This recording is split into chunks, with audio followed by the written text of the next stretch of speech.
Meeting. Today is Tuesday, July 1st. The meeting is called to order at 6:32. Pledge of Allegiance will be led by Councilmember Ding.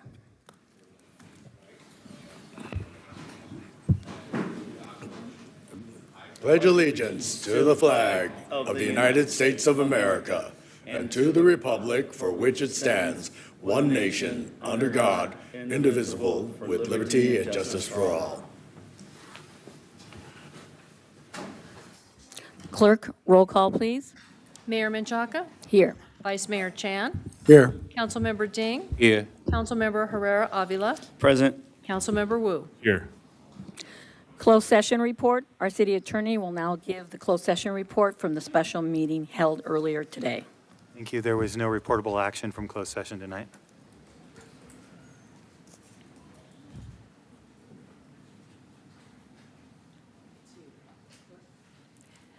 Tonight's meeting is live streamed on the city's online platforms. If you wish to address the city council during tonight's meeting, we request that you please complete a speaker's card and hand it to the clerk at this time.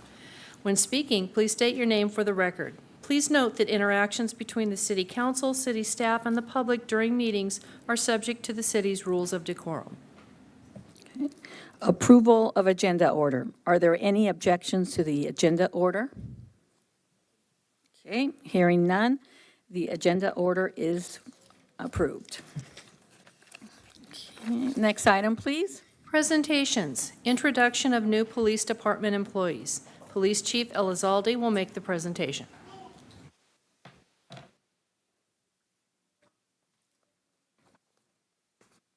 Good evening, Mayor Menchaca, Vice Mayor Chan, Councilman Herrera Avila, and Councilman Ding, and Councilman Wu. Thank you for having us tonight.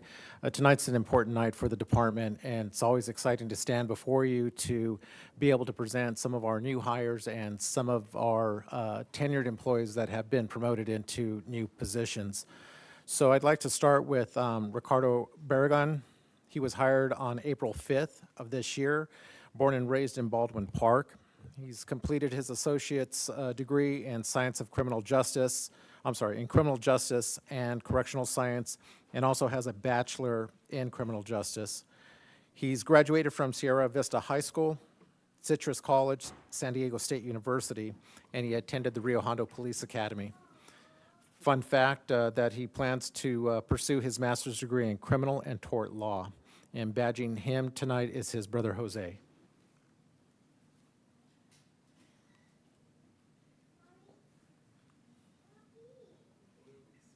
Is Jose in the house?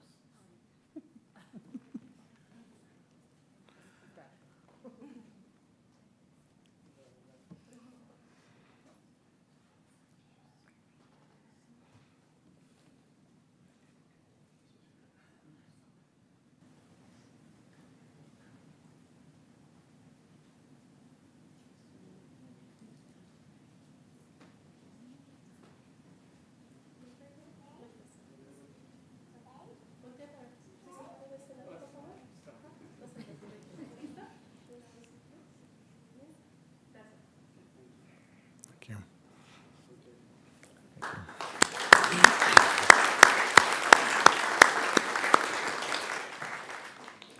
Next up is Officer Maria Delgadillo. She was hired in November of 2024, born in Los Angeles and raised in El Monte.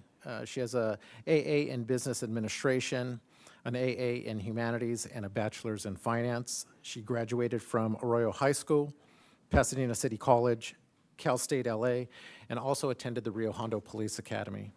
Her favorite places to travel are Phi Phi Island in Thailand. And badging her tonight is her nephew, Maddox Delgadillo.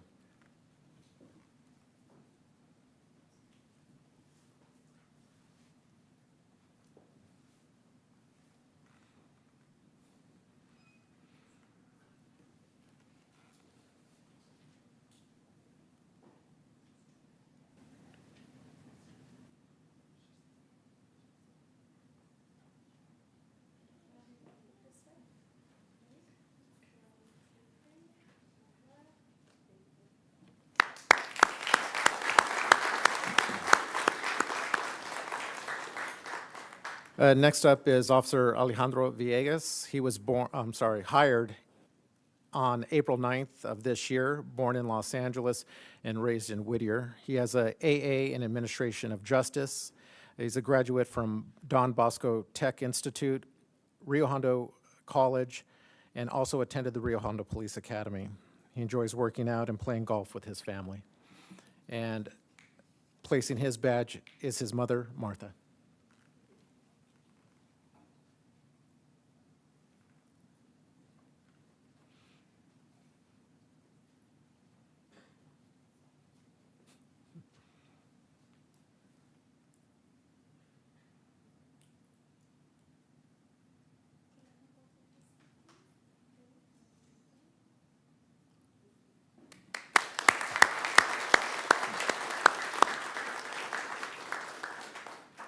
And next up is Henry Vo. He was hired on April 5th of this year, born in Monterey Park and raised in San Gabriel Valley. He has degrees, his AA in Business Administration and a Bachelor of Science in Marketing and Management. He attended and graduated Rosemead High School, Rio Hondo Community College, and Cal Poly Pomona. He, before he came with us, or to us, he had also graduated from the Los Angeles County Sheriff's Academy. His fun fact, in 6th grade, he won the best smile for the yearbook, but he did not smile in the picture that they took.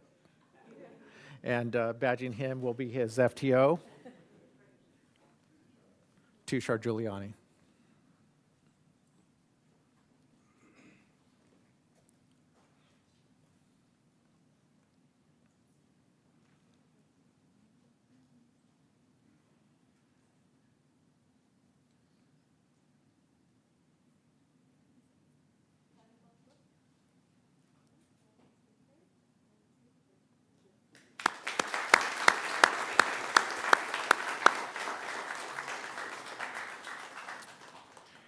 And next up are some of our new promotees. First up is Sergeant Gabino Benuelos. He was promoted on April 5th of this year. He attended the Los Angeles County Sheriff's Department Police Academy. He was hired in the department on July of 2016, so he's going to be celebrating an anniversary with us in a few weeks. Some of the special assignments, he's been on the Honor Guard, use of force instructor, bicycle response team, has started working patrol again, also a detective and a field training officer. Again, later in the month, he'll be celebrating 9 years with us. And badging him is his lovely wife, Gloria.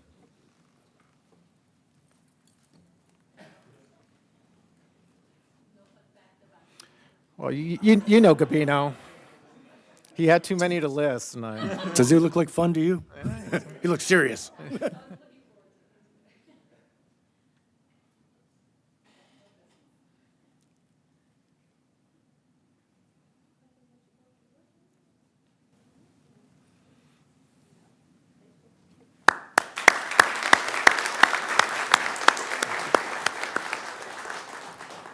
Next up is newly promoted Sergeant Gilbert Lee. He also was promoted on December 28th of 2024, attended the Rio Hondo Police Academy, and graduated in 2007. He was hired by the police department in November of 2007. He's a use of force instructor, detective, field training officer, and before being promoted was in our recruitment and training bureau. He'll be celebrating 17 years with the San Gabriel Police Department. And pinning his badge on tonight is his wife, Tracy Lee.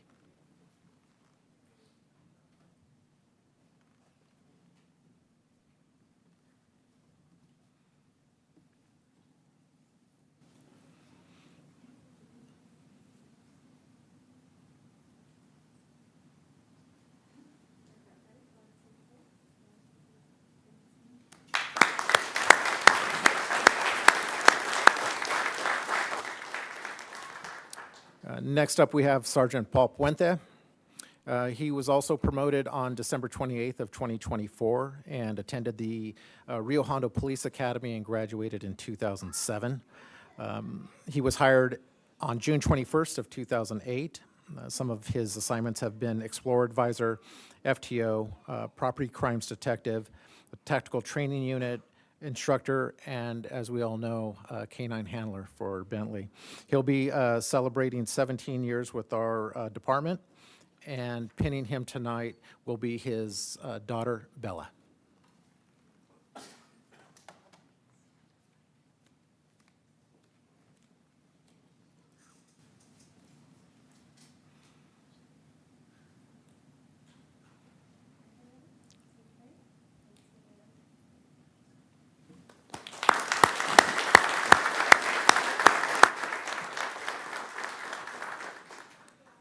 Next up, we have Lieutenant Dan Gosserin. He was promoted on April 5th of this year. He attended the Fresno City College Police Academy and graduated in 2009. He was hired by the San Gabriel Police Department on June 12th of 2017. I think Dan's most noticeable for being one of our motors and a motor sergeant, but he's also been an FTO, also a DRE, a drug recognition expert, reserve coordinator, volunteer coordinator. He has recently been working with our parking management system. Dan is responsible for bringing in a number of grants over the last year and a half, and I want to say, just on the top of my head, in excess of around $500,000 due to his work. Oh, a little higher. Dan's, I'm sorry. Let me start over. But to Dan's credit, he truly believes in the cause, and he puts the work in with his team, so we're very grateful for that. And pinning Dan tonight will be Dane, his son.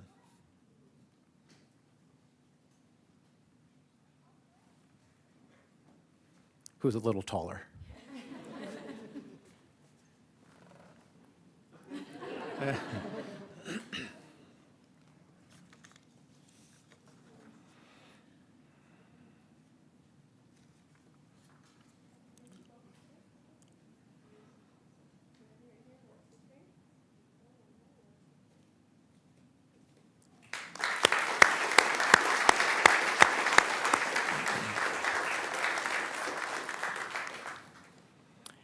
And lastly, we have Lieutenant Nat Nguyen, who was promoted on April 5th of this year.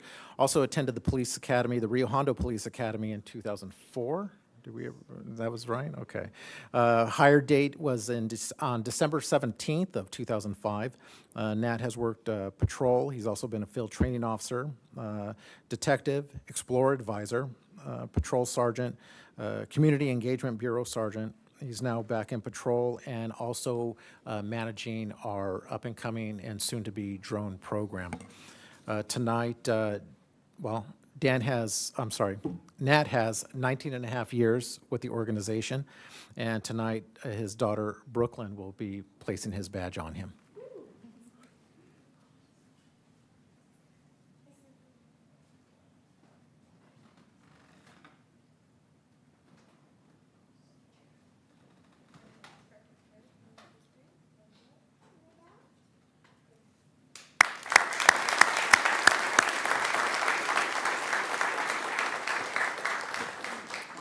Thank you, Mayor. So we're going to take a moment to have all of the officers come up, and we'll take a group picture with the council. So let's...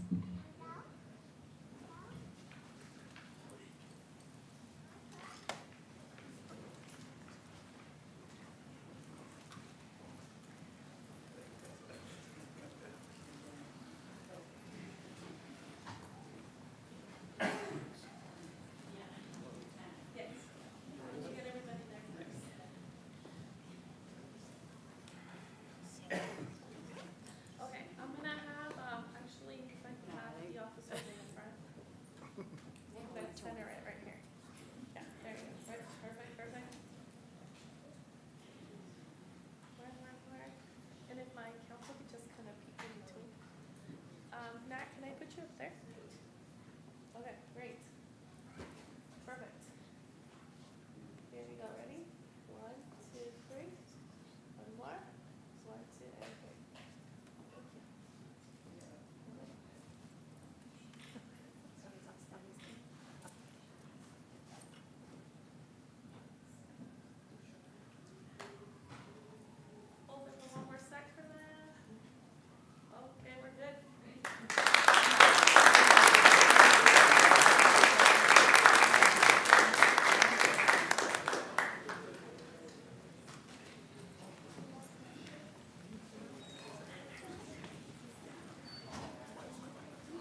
I did want to officially welcome the newcomers to the San Gabriel family. I know they're anxious to go with their own families.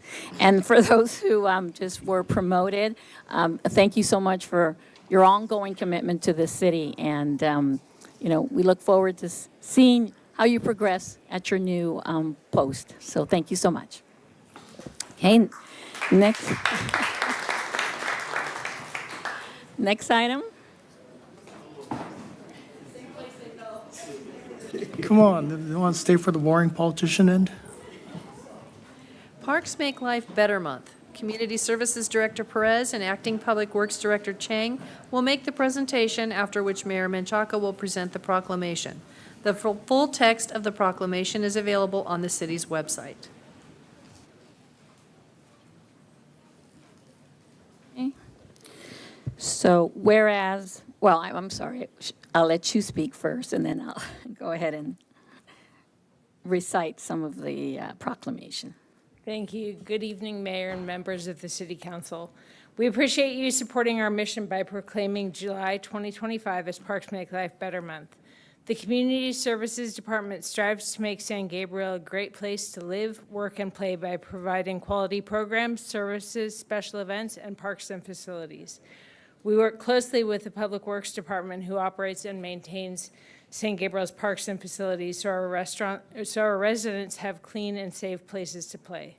These efforts would not be possible without the support of a team which includes yourselves, staff, volunteers, and the residents whom we serve. We invite the community to join us for our classes and programs and connect with us for our events still taking place this summer, including our Independence Day celebration this Thursday night, recreational swim, senior programs, art in the park, and our concerts and movies at Lugo Park and the Mission Playhouse Plaza. Thank you again for supporting our department's mission, and I would like to introduce Angela Chang, our Acting Public Works Director, whose team maintains our parks and facilities. Good evening, all. It's a good reminder of why our work is so important. Public Works take pride in taking care of the parks. It's more than just cutting the glasses and fixing the benches. It's more like making sure that people have a space to relax, to spend time together and enjoy their time. Thank you. Thank you. And let me recite part of it. Whereas Parks and Recreation promotes physical, emotional, and mental health and wellness through organized and self-directed fitness, play, and activity.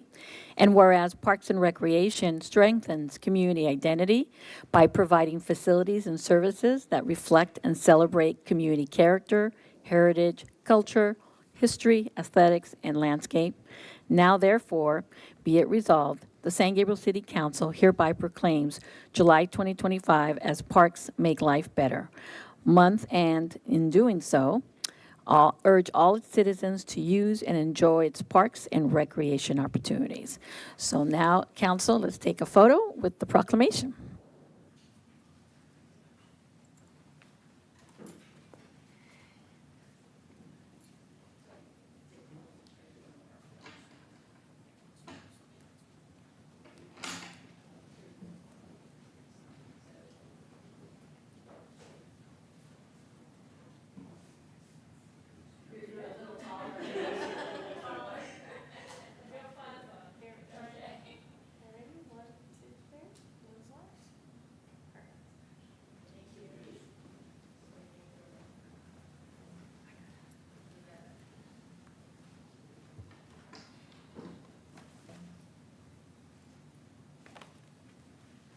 Okay, next item, please.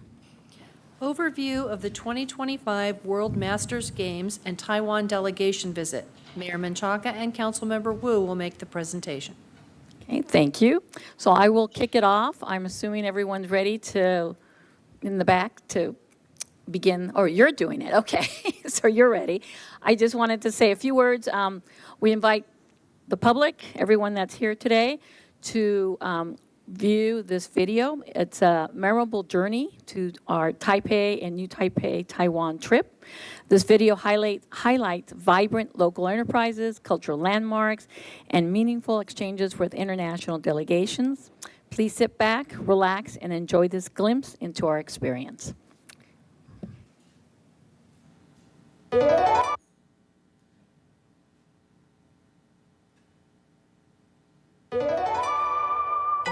2025 a historic celebration of athletes, culture, and international friendship came to life in Taipei and New Taipei City, Taiwan.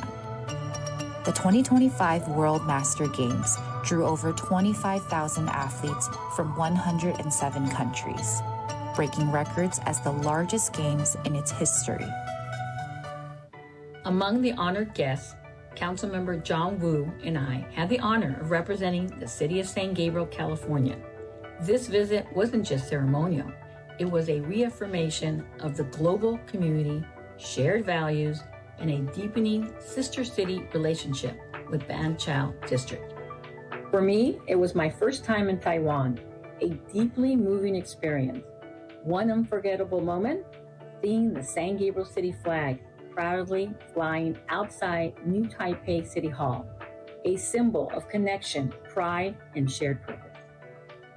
During our stay, Councilmember John Wu and I extended a heartfelt invitation to New Taipei City Mayor Oh Yo-ee to visit San Gabriel this August for National Night Out, building bridges between our two cities.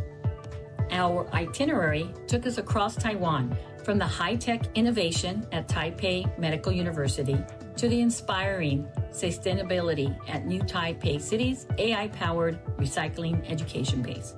We explored vibrant cultural centers like the Inga Ceramics Museum and met with key leaders shaping Taiwan's future.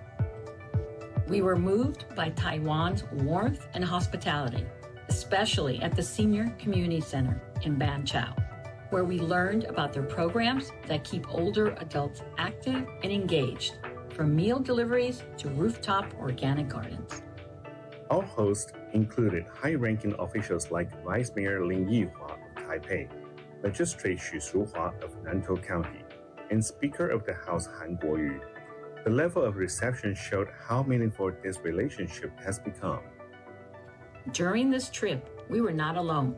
We joined leaders from across the US, Canada, Japan, Korea, Australia, and many others, exchanging ideas on community development, diplomacy, and the power of local government in global engagement. We were proud to present the San Gabriel flag to Mayor Ho, who previously served as head of Taiwan's National Police Agency, a role equivalent to the director of the FBI. Our flag is now a marker, standing outside the Ban Chao District office, commemorating our friendship, a symbol that St. Gabriel's spirit is woven into the heart of Taiwan. As we returned home, we brought with us new ideas, lasting friendships, and a renewed commitment to build a stronger, more connected San Gabriel, one that reflects the global spirit of cooperation and community.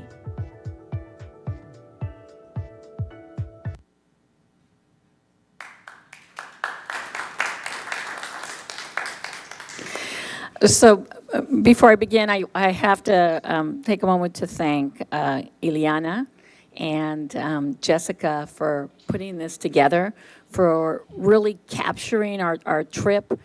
This video just really shared so many photos we had. They were able to kind of sift through all the photos we had. It shared the moments and the memories that we experienced along the way, and so I just want to thank you for that, because that was really difficult. We had so much to say. They were able to kind of narrow it down. I also wanted just to, before I pass it on to Councilmember Wu, I wanted just to put everything into perspective. Taiwan has 23 million people. New Taipei has 4 million people. Taipei has 2.7 million. And Ban Chao District, which is our sister city, has 550,000 people. It's the biggest district in New Taipei. Whereas LA County has 9.7 million people and Los Angeles City has 3.8 million. So it was just kind of interesting just to kind of make those comparisons when we were there. Most of the benefits of going on this trip has been highlighted, but I just wanted to just summarize it really briefly. Obviously, the international outreach for our city, there's no comparison. You to be there, to be present, to be reaching out to all these delegations and, of course, to interact with our Taiwanese hosts. You saw legislators, there was businesses, really made, I think, an impact.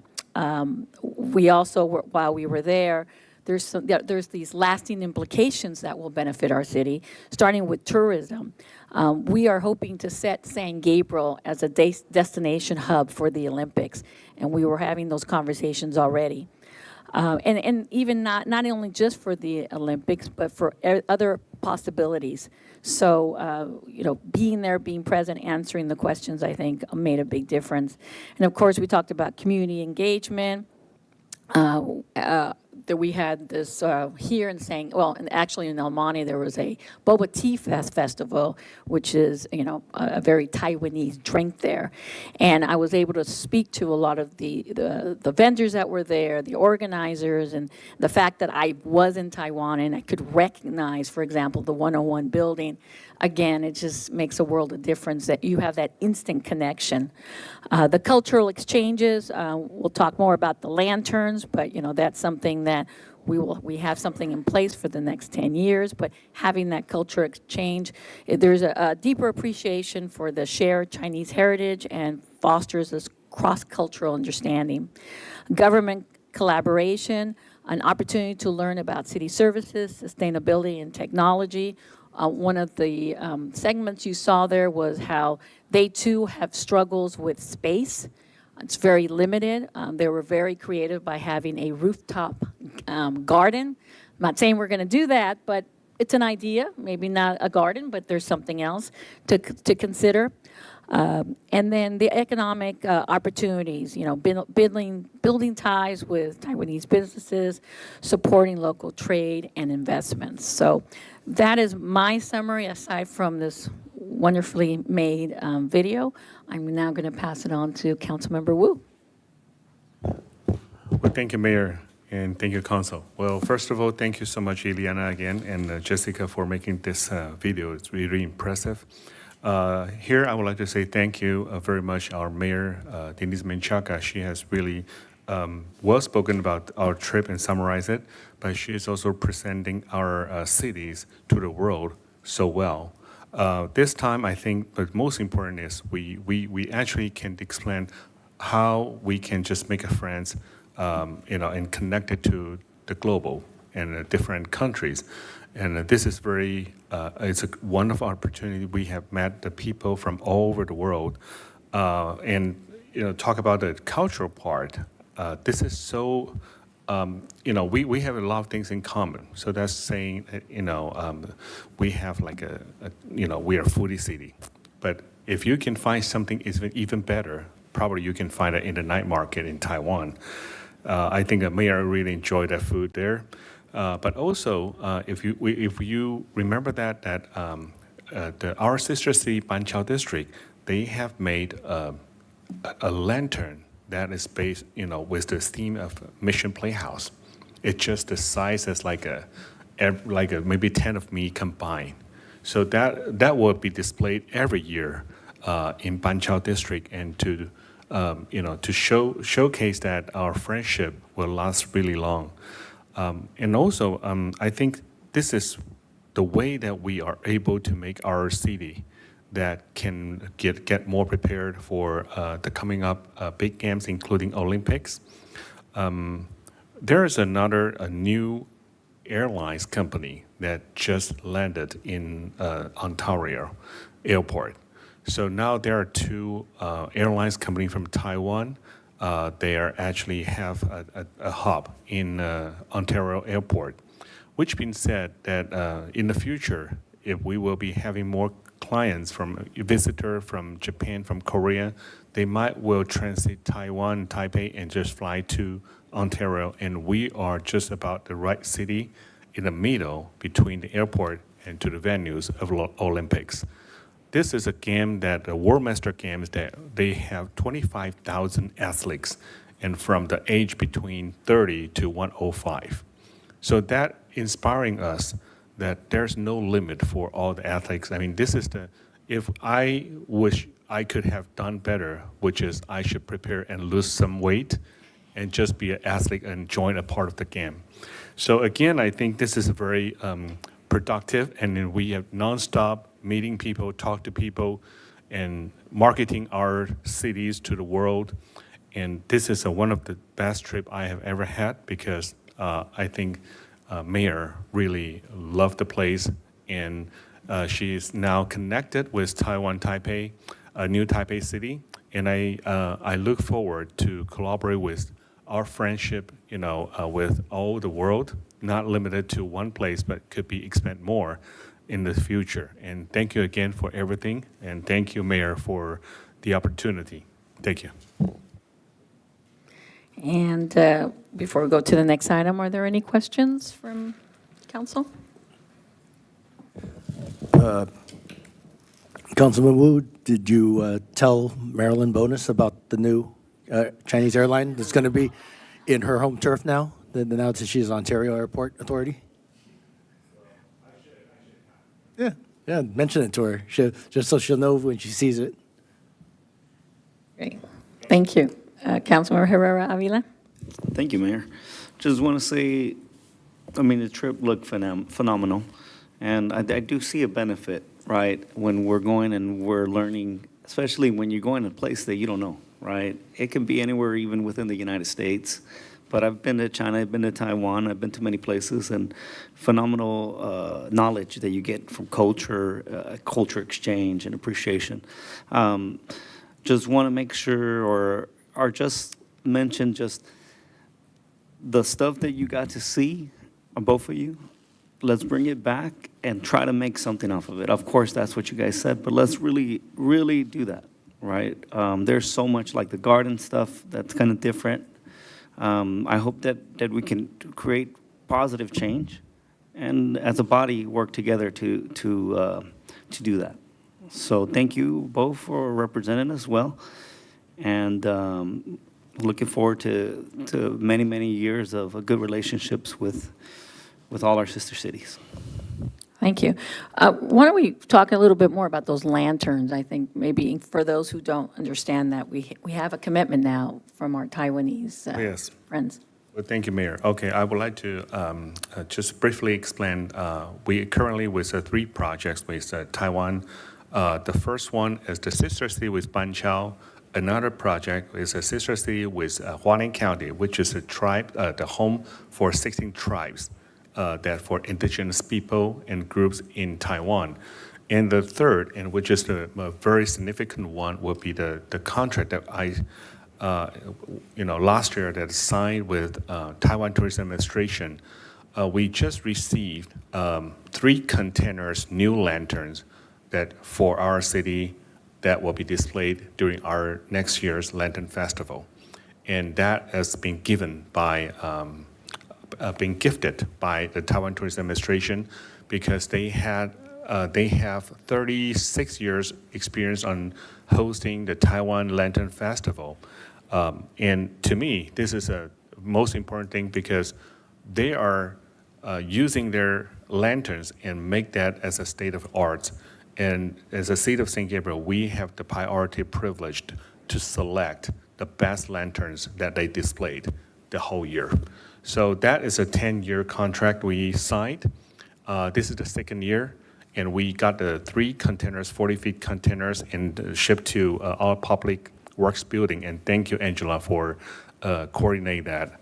And I think this is one of the culture exchange that you can see significantly, because every year the lanterns that symbolic is a symbolic of hopes, and we want to be the city that with all the wishes and great hopes, so that it will be a great step that next year we will be having the very impressive Lantern Festival, but every year we will get some more. And they are paying all the expenses, and they don't really charge a cent from the city of St. Gabriel.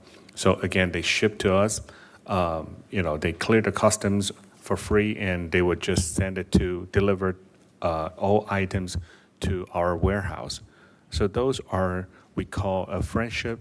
We are helping people more understand about the culture, that especially the precious Chinese cultures in Taiwan, but also these lanterns will help us to become a very famous lantern cities in Southern California. And that will become a true value and great marketing tools for our city that welcoming more people coming to the city and to stay in our coming soon, the third grade hotels. So that generate more tax revenue. I would say this is a perfect moment that we make a good friends of Taiwan, that we sign that the long contract MOU with the Taiwan Tourism Administration, and we will be prosperous, getting better and making ourselves stronger financially through those great marketing tools. So that concludes my report.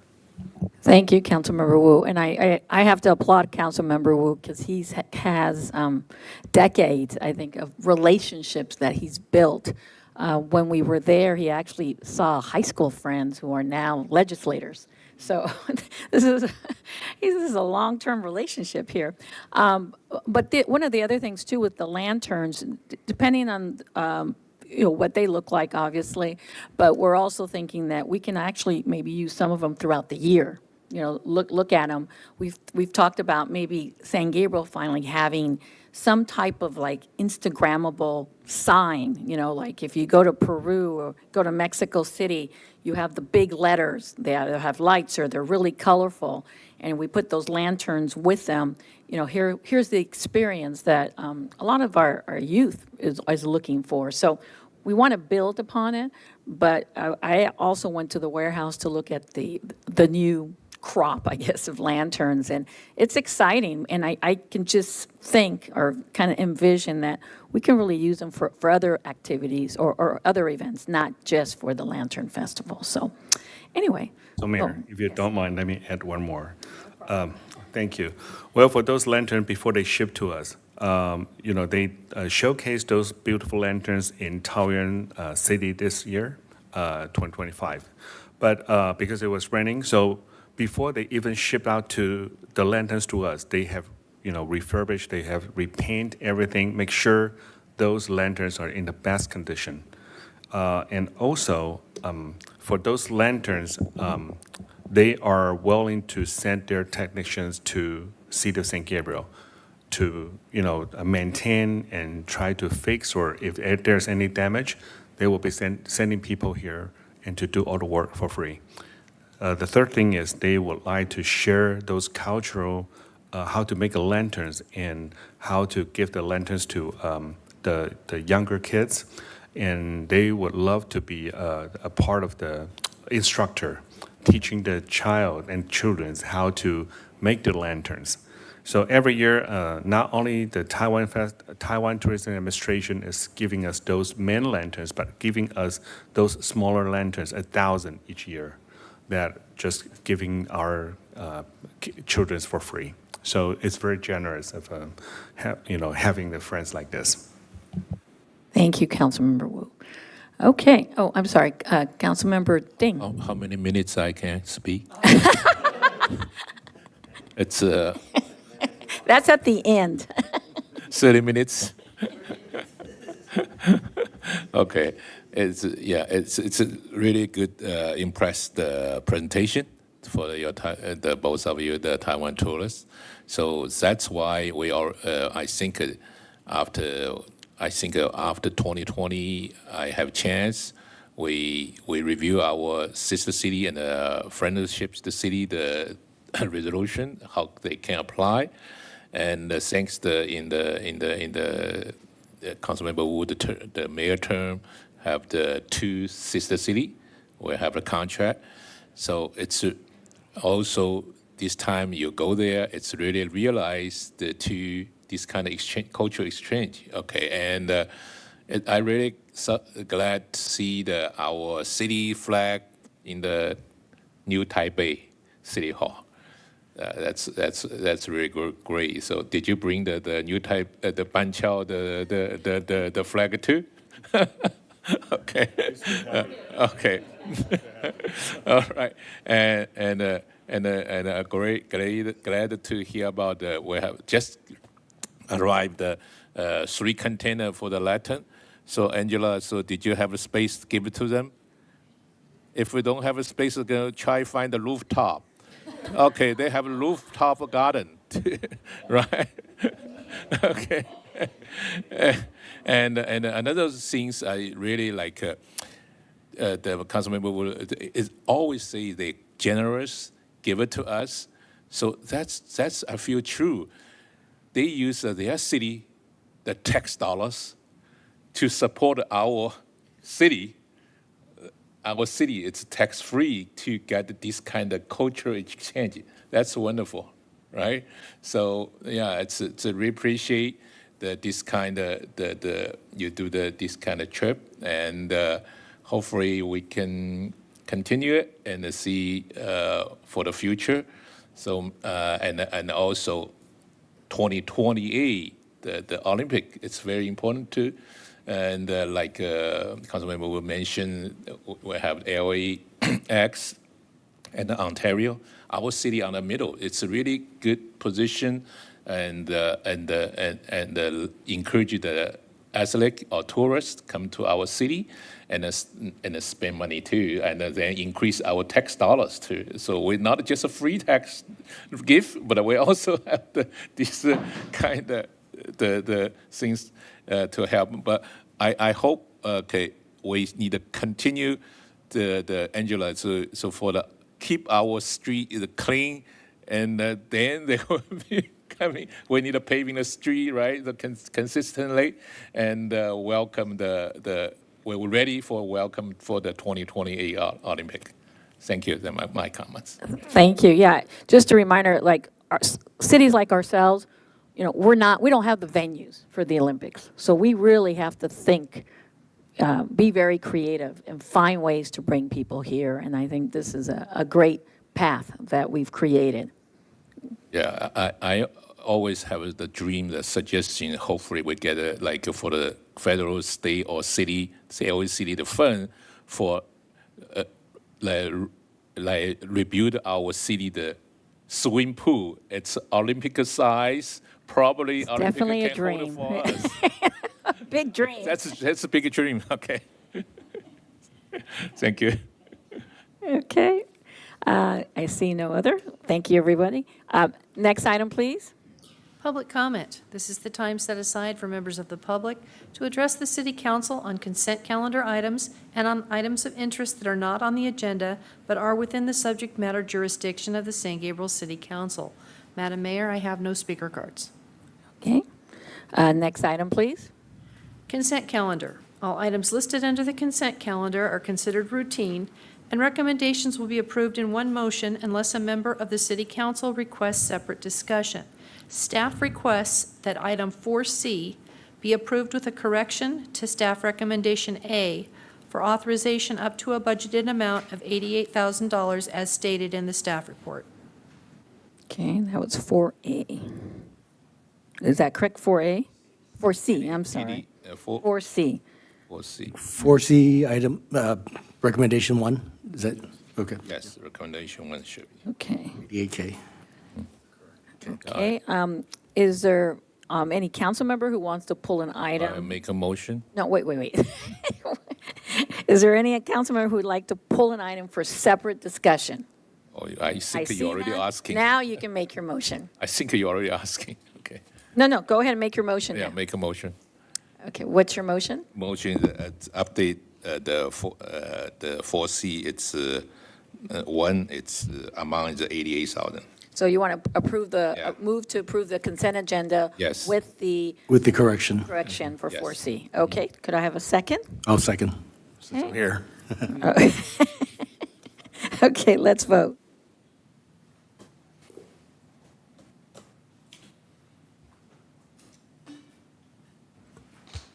Motion passes by a vote 5-0. Okay, let's see. The next item is, make sure, public hearing? Amendment to city fee schedule to update Dumpling and Beer Festival fees. Okay, I now open the public hearing. Economic Development Manager Karen Koh will make the staff presentation.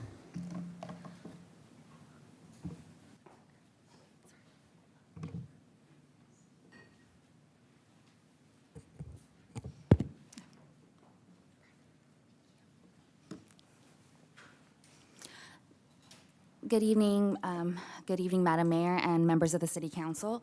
The item before you tonight will cover the Dumpling and Beer Fest fee schedule and the recommended updates. These updates will help align with the festival to ensure effective cost recovery moving forward. Just to give you a little brief background on the Dumpling and Beer Festival, it began in 2015 as the city's local twist on Oktoberfest.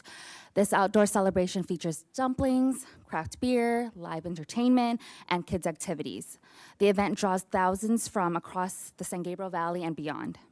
In 2022, City Council adopted fees for vendor participation and beer garden admission, including $100 for food trucks, $200 for food booths. While the event is free to the public, it requires purchase of tickets for the beer garden.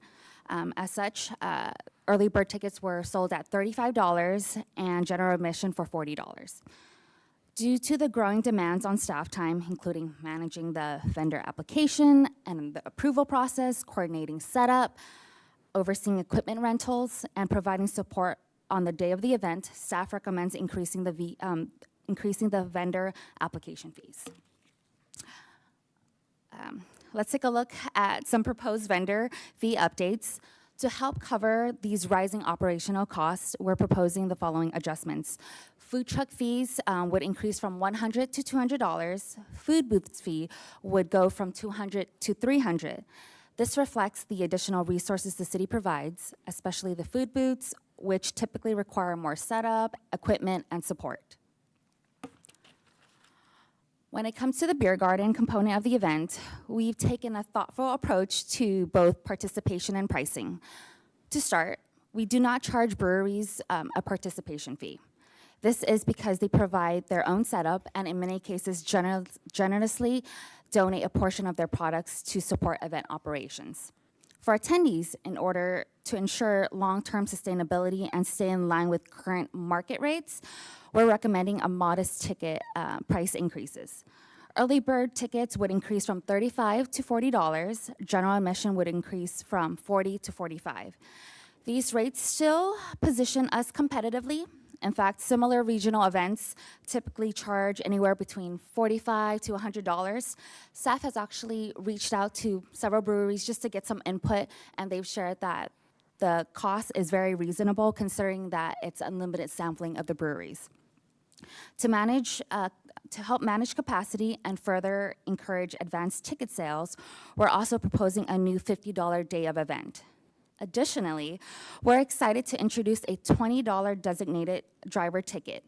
This new option allows non-drinking guests to accompany their friends and family inside the beer garden with access to complimentary water and non-alcoholic beverages. These tickets will be available only on the day of the event in limited quantities to help manage crowd size. This addition reflects feedback we've continued to receive and demonstrate our commitment to making the event more inclusive, responsive, and successful. Altogether, these adjustments will help offset event cost and support the continued success of the festival for years to come. Oh, oops, sorry. Staff recommends the City Council to amend the adopted fee schedule to include these updated vendor participation fees and beer garden admission fees. This concludes my presentation. I'd be more than happy to answer any questions. Does any council member have factual questions for staff to clarify the report? Councilmember Herrera Avila. Thank you, Mayor. So thank you for presenting. A lot of information there, good information about having fun. I don't know if you can help me answer this. I know we have that early bird, right? That's to help, encourage people to come. Normally, when we have that 35 price, how many people do we get for early bird? Do we get a lot of people signing up? I believe it ranges from year to year. The intent is just to encourage people to purchase tickets in advance, but in many cases, some people end up purchasing during general admission. I can't say for sure. I think last year, let me see.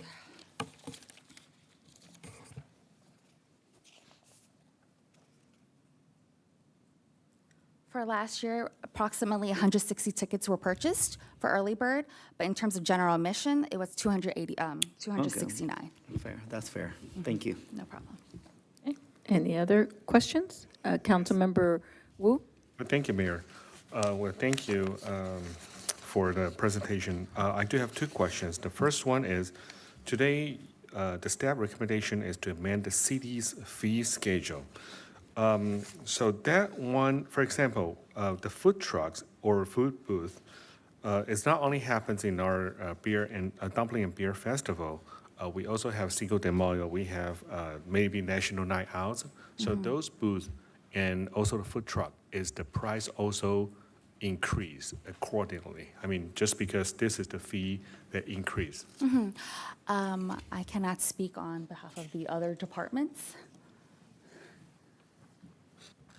Yes, good evening, Madam Mayor and members of the City Council. The fees before the City Council this evening applies to the Dumpling and Beer Festival.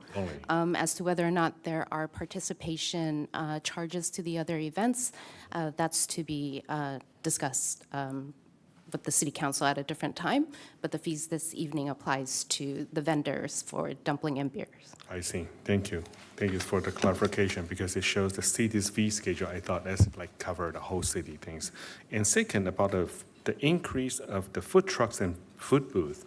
So food trucks is increased by 100%, which is from $100 to $200. But food booths is from $200 to $300, which is 50%.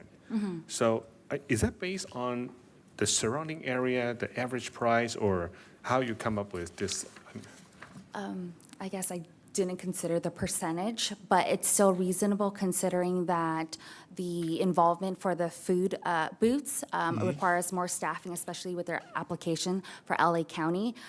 What we're charging or what we're offering to charge is actually under the what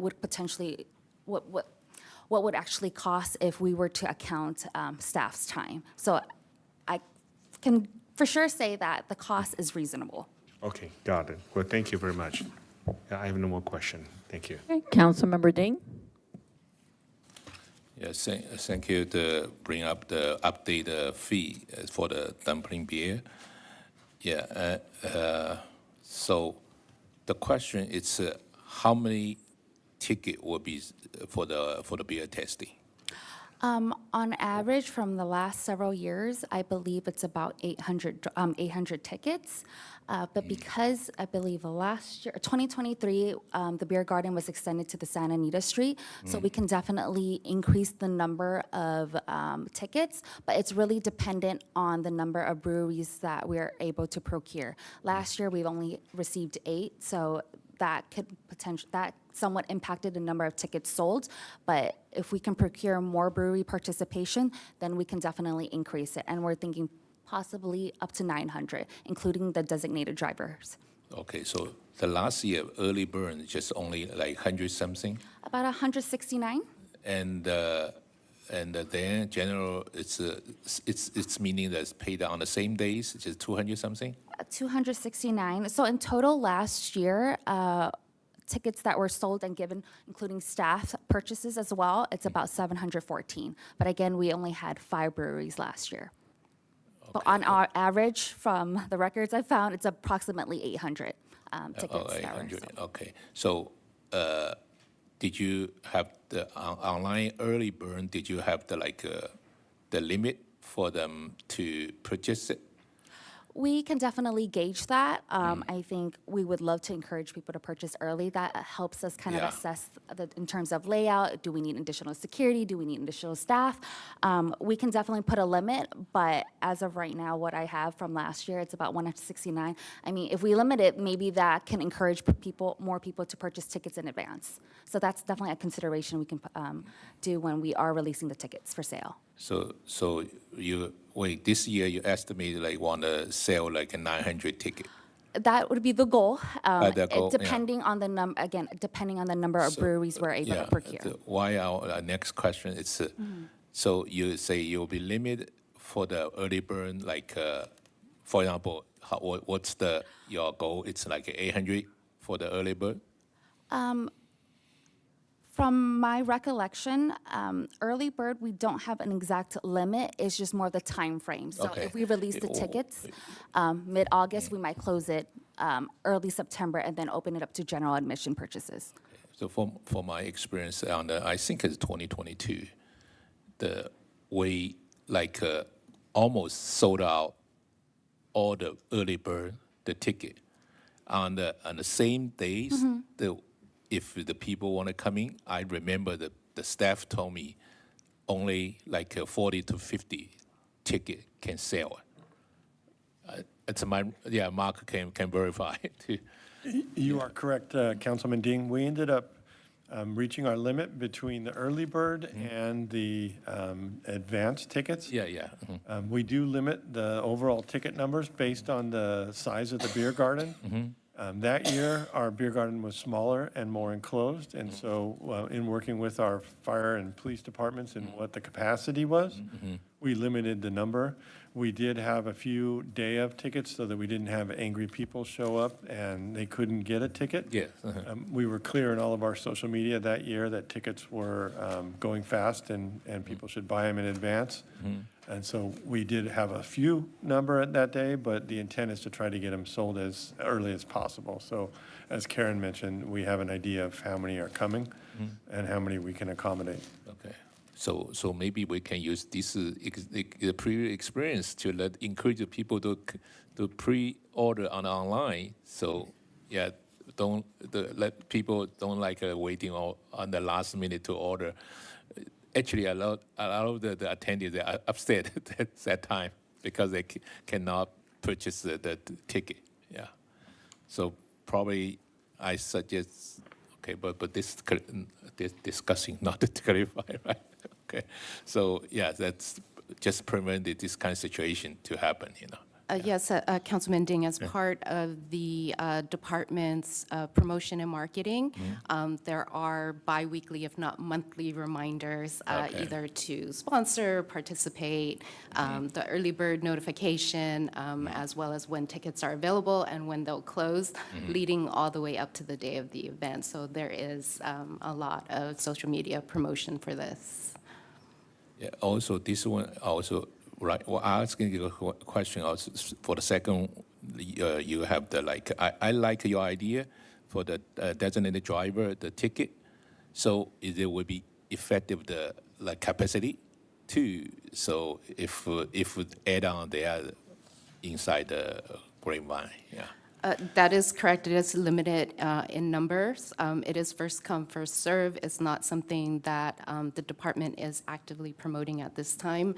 It is a pilot program, again, based on feedback that staff received from the public and also from even in-house staff attending the event. And this is feedback. I think there were a lot of couples or families that felt like they had to split up in the event just based on the purchasing of a single bracelet.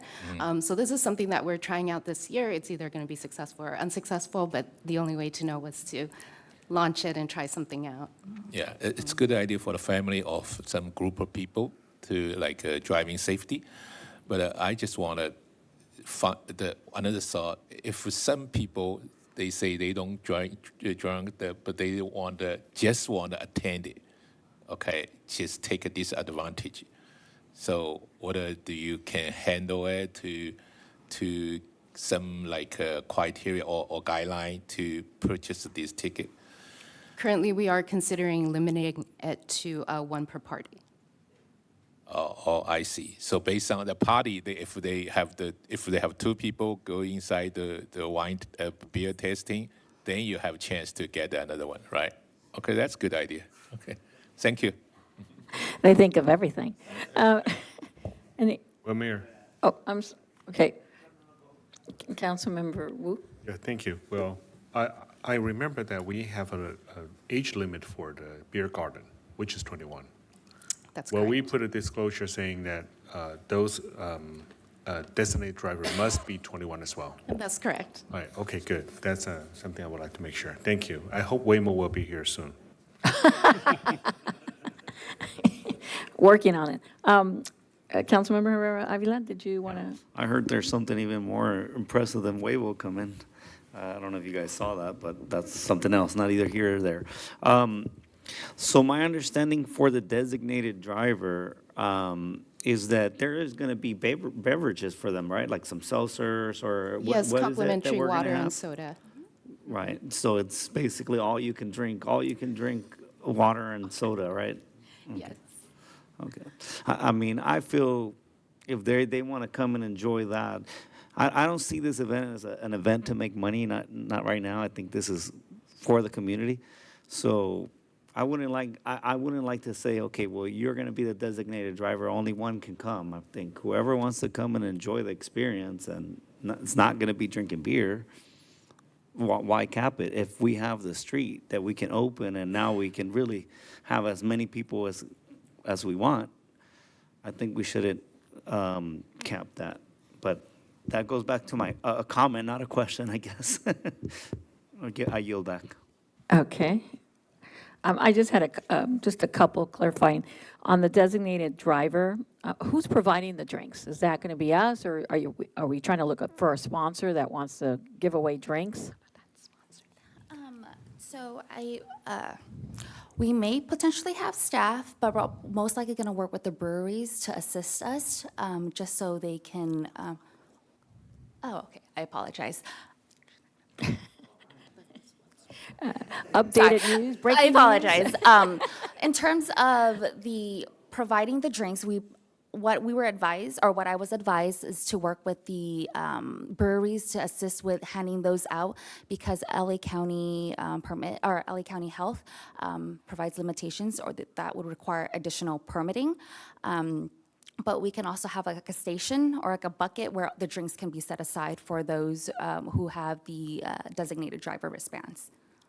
So when you say set aside, would it be staff that would set aside, or would it be, because you're right, you need a health permit even to serve bottled water, so.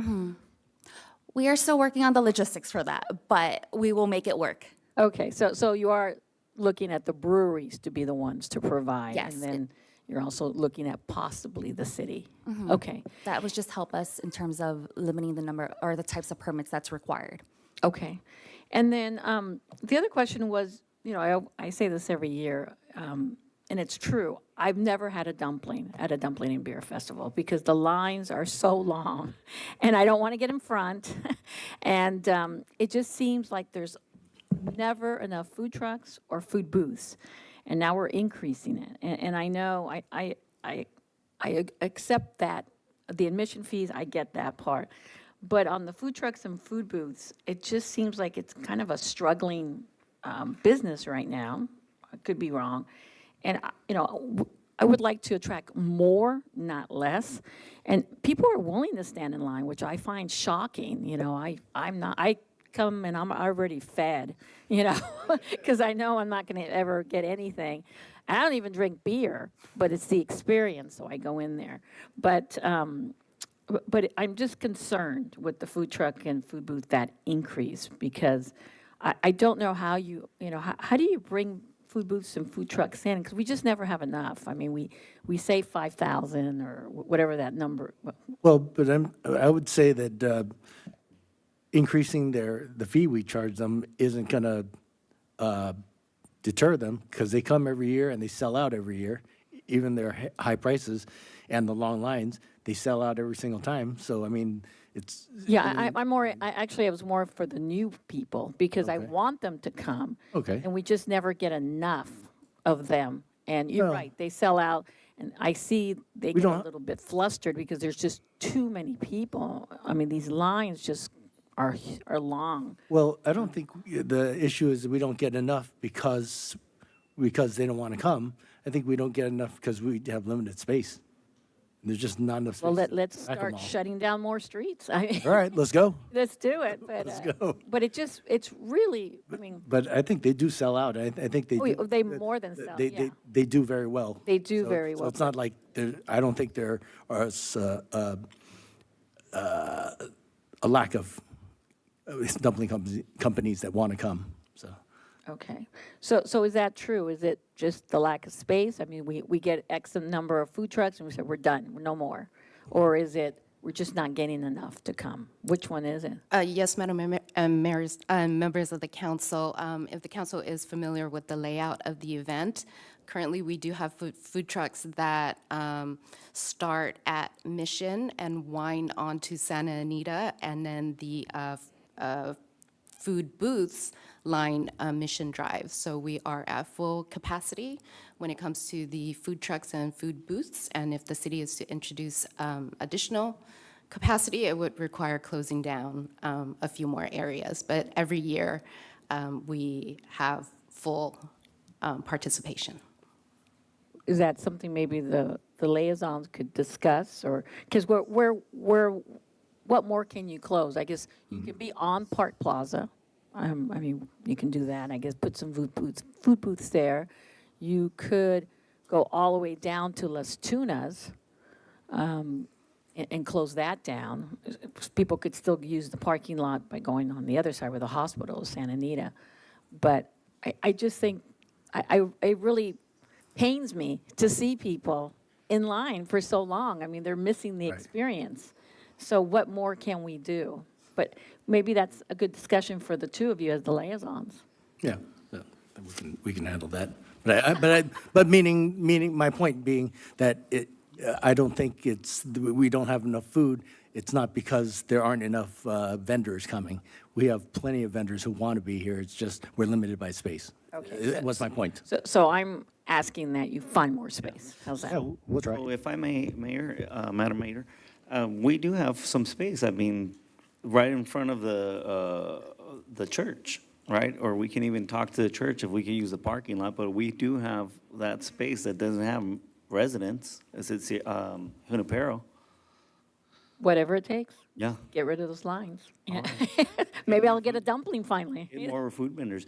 But I mean, to your point, should we, because I feel we have a lot of food vendors, but to your point, should we offer an incentive to new people to come and they haven't tried to be part of this? I don't know if that's a good thing, or, kind of have two different fees, one for the newcomers to Right. bring them in, and then another one for That's too those who are complicated. Yeah. Yeah, I'm not sure if that would work, but it's an idea. Yeah. It's another thing for you guys to vet out. And that would be Mayor? in our subcommittee. Challenge Yeah, accepted. your concern maybe just do the research for the outside, if for the event, the food vendor, normally people, how much they charge based on the like half day or 1 days. So from my understanding for our Lunar New Year, I think they charge more than that.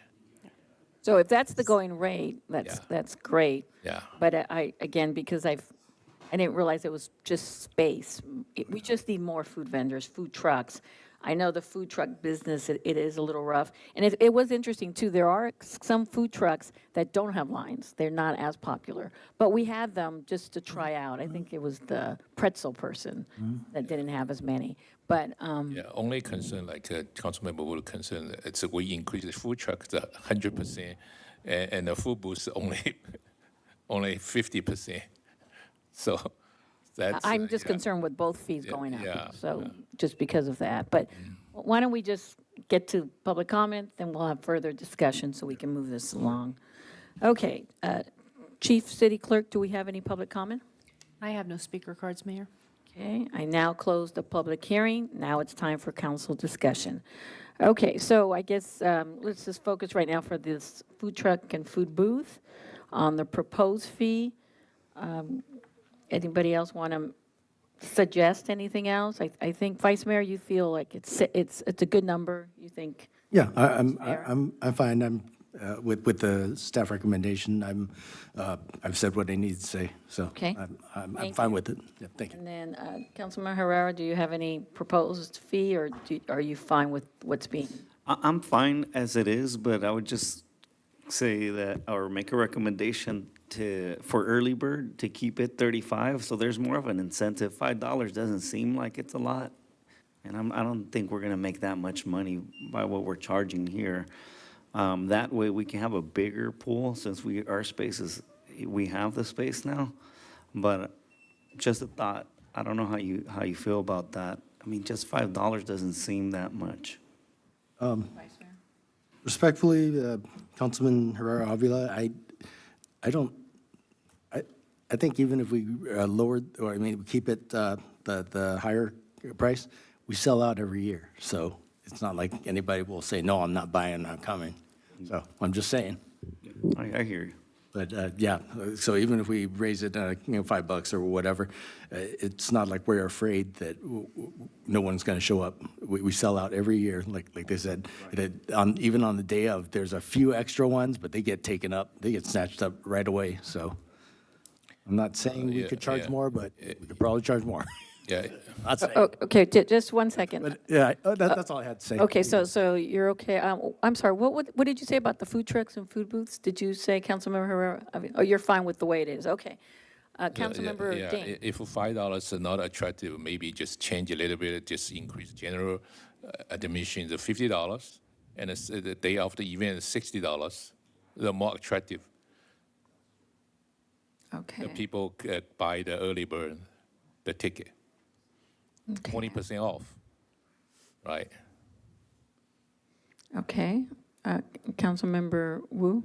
I have no problem with any, for Councilmember Ding's suggestion, and I have no problem with the increase of price on food trucks and the food booths. I mean, most importantly, this is a fun event, so just make it fun.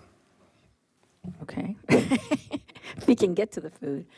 Okay, so I guess Councilmember Ding, can you repeat what you're proposing again? I'm sorry, one more time. Propose the general admission, it's 45 to 50. $50, okay. Day of the event, 50 to 60. Okay. Does anyone else agree with that? So it's more attractive with the early bird, the $40. So it'd be general admission would be, Or maybe if we feel that day event is $60 too expensive, maybe just 55. Yeah.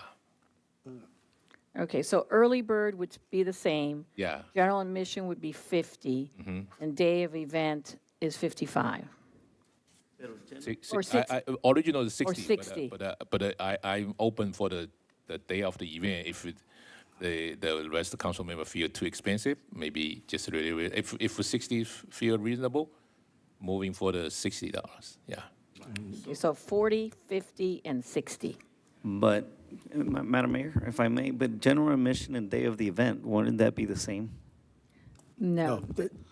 Pre-sale, yes. The difference is the timing. I think So it's early early bird showing online or like early the one day before they come to the office to buy, right? For community service, the community service, they can sell general ticket to buy personally or have to everything online? It would be online. So only online, just both like early bird and the general admission, it's both online only, no. Okay. Okay. And there'll be deadlines, so okay. So we got early bird 40, general admission 50, and day of event 60. Is that what we're looking at? And then Councilmember Wu, did you agree with that? Did you say? Okay. And I agree with it too. I know Vice Mayor doesn't.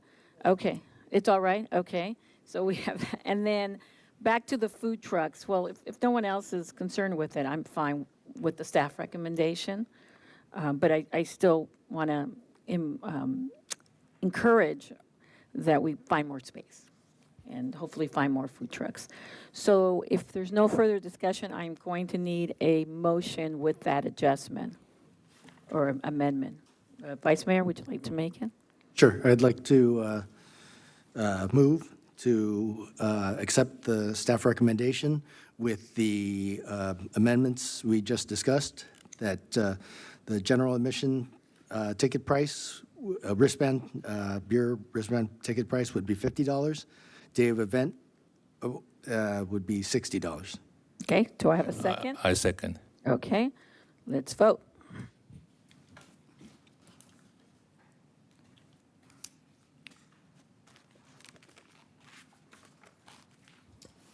Motion passes by a vote of 5-0. Great, next item, please. We have no continued business this evening. Our next item is new business item A, Dumpling and Beer Festival 2024 recap, anniversary highlight, hiring an event operator, and partnering with a nonprofit. Economic Development Manager Karen Coe will make the presentation. Welcome back. The item before you tonight highlights a recap of the 2024 Dumpling and Beer Fest and the planning efforts behind the festival's continued success. In addition, showcasing snippets of the rebrand in celebration of its 10th year anniversary, and the discussion on possibly hiring an event coordinator for next year and partnering with a nonprofit organization. As previously presented, the Dumpling and Beer Festival began in 2015 as a way to highlight San Gabriel's culinary scene and draw visitors to the Mission District. Since then, it has grown into a beloved and highly anticipated community event that celebrates diversity and culture through food and drink, drawing between 5,000 to 7,000 attendees each year. The event is free to attend and features live entertainment, a wide variety of food options that can be purchased directly from participating food vendors, and dedicated kids activity area. And of course, the event features a beer garden with entry available to guests 21 and over for a separate admission fee.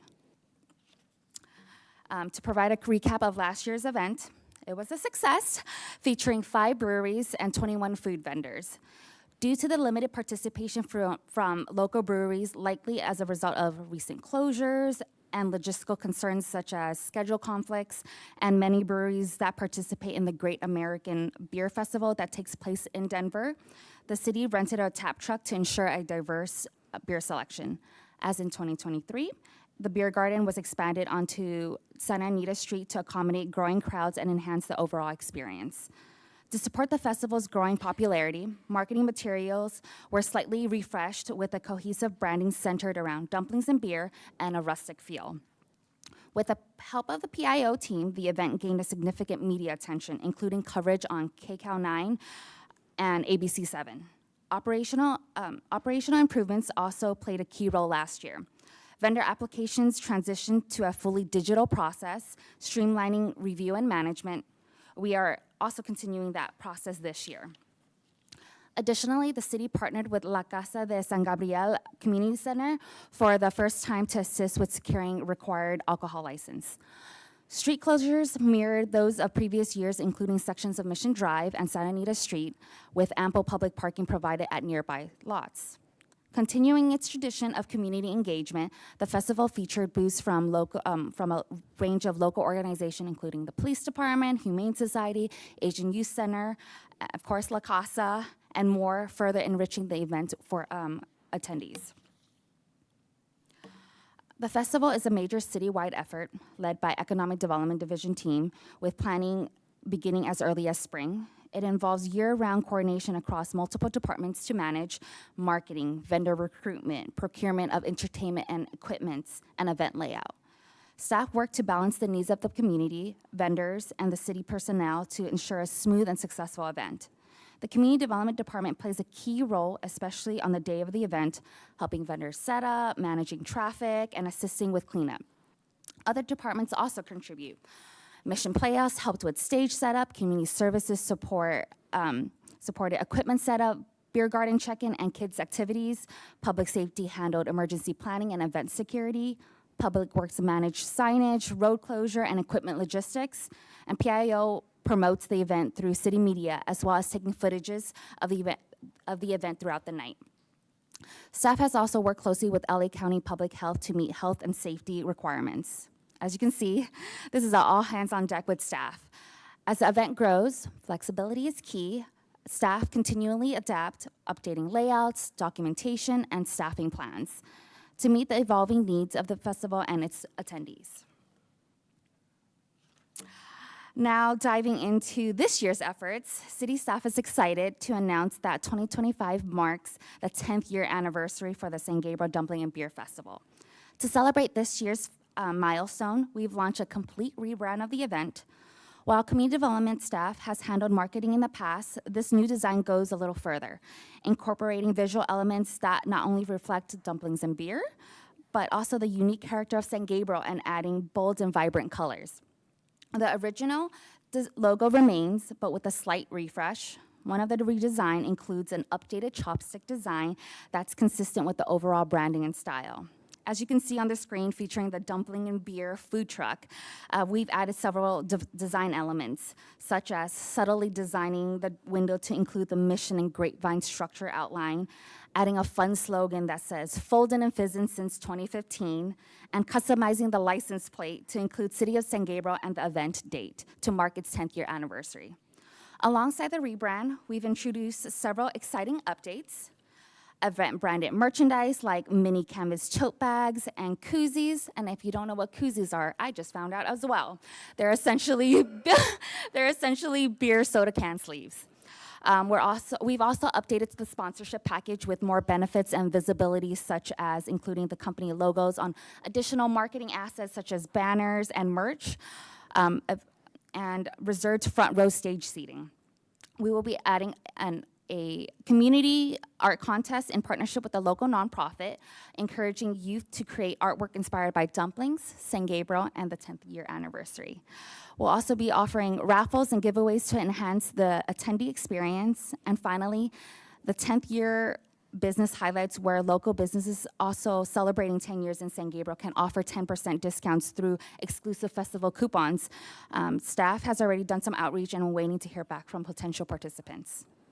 We're proud of how far the festival has come and excited for what's ahead in this milestone year. As what I've shared, the event requires a lot of work.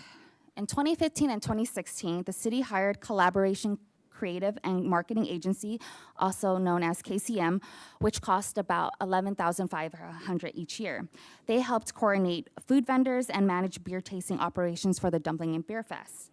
They were selected due to their proven success with past Lunar New Year festivals.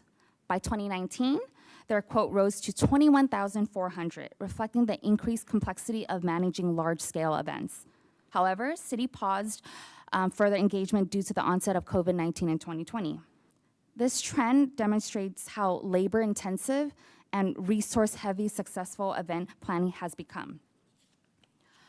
Since 2017, the Community Development Department has not hired an outside event coordinator. Despite that, Dumpling Beer Festival continues to grow, consistently drawing thousands annually. Given this demand and expressed interest, staff has started exploring the option of bringing in a professional event operator to support logistics and day of coordination. To better understand the current event management market, community development staff issued a formal request for proposal on May 8, 2025. By the June 2nd deadline, we received 4 proposals with contract costing ranging from $45,000 to over $89,000.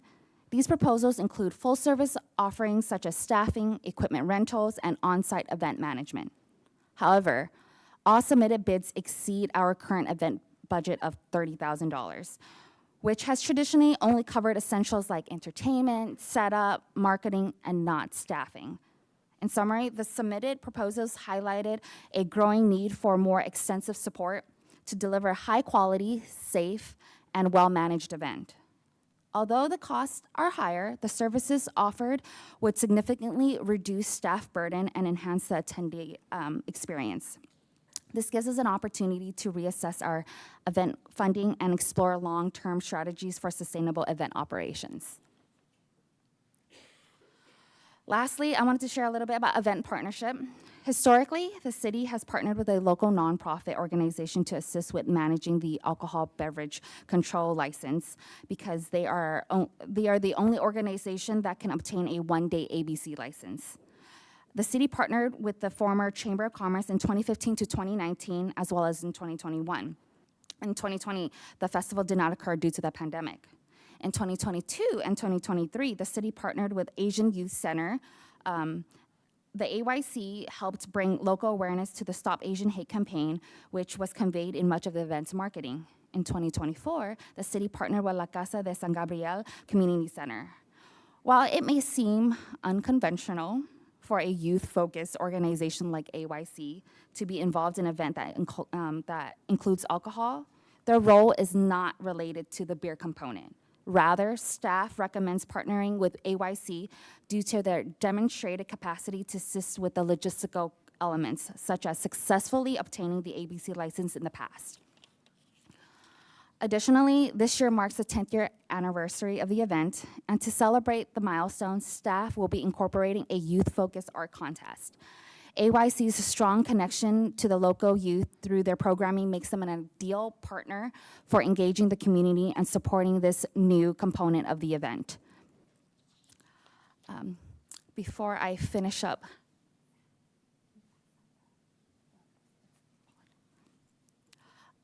Sam will be passing out some of the marketing design that we've been using to market the event.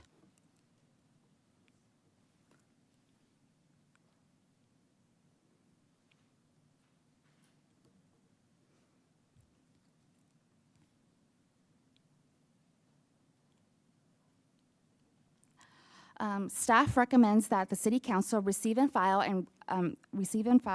the recap of the future planning report, approve the agreement with Asian Youth Center for the 2025 Dumpling and Beer Fest, and authorize the city manager or their designee to execute the agreement. This concludes my presentation. I am now available to address any questions. Thank you so much. Does any council member have factual questions for staff to clarify the report? Councilmember Herrera Avila. Just have one question for a city attorney. Given that I am I want to disclose that I'm part of the AYC board, should I recuse myself from this conversation, or what is the advice? Membership in a nonprofit board does not constitute a financial interest. Membership, he's on the board. Yeah, but still, he doesn't have a personal financial interest. So it's not a legal conflict under the FPPC rules. However, you still have the option to recuse yourself because of the appearance of conflict or any bias issues that you might, if you have any. Okay. Have you made a decision? Yeah, it's up to you. It's not an automatic recusal. And would that be recusal from the whole conversation, or? You could choose to abstain from the vote if you want to, but still be present. There's no requirement that you leave the room like it would be under a financial interest. So I would just choose to abstain from the vote, but I do have some factual questions. That's fine. I think that's okay. And I was just going to recommend, in the future, you may want to talk to our attorneys or to Mark in advance. Yeah.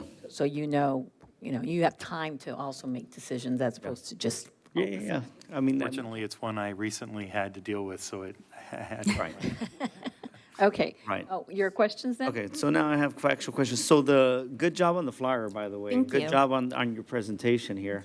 Very informative. So you mentioned the logo. Is that a new logo? Is that just a new icon? That little bus here? The bus is That just an little additional truck? graphic element for the marketing purposes. And for the marketing purposes, because right there I saw the little details. There's so many little details that went into the food truck there.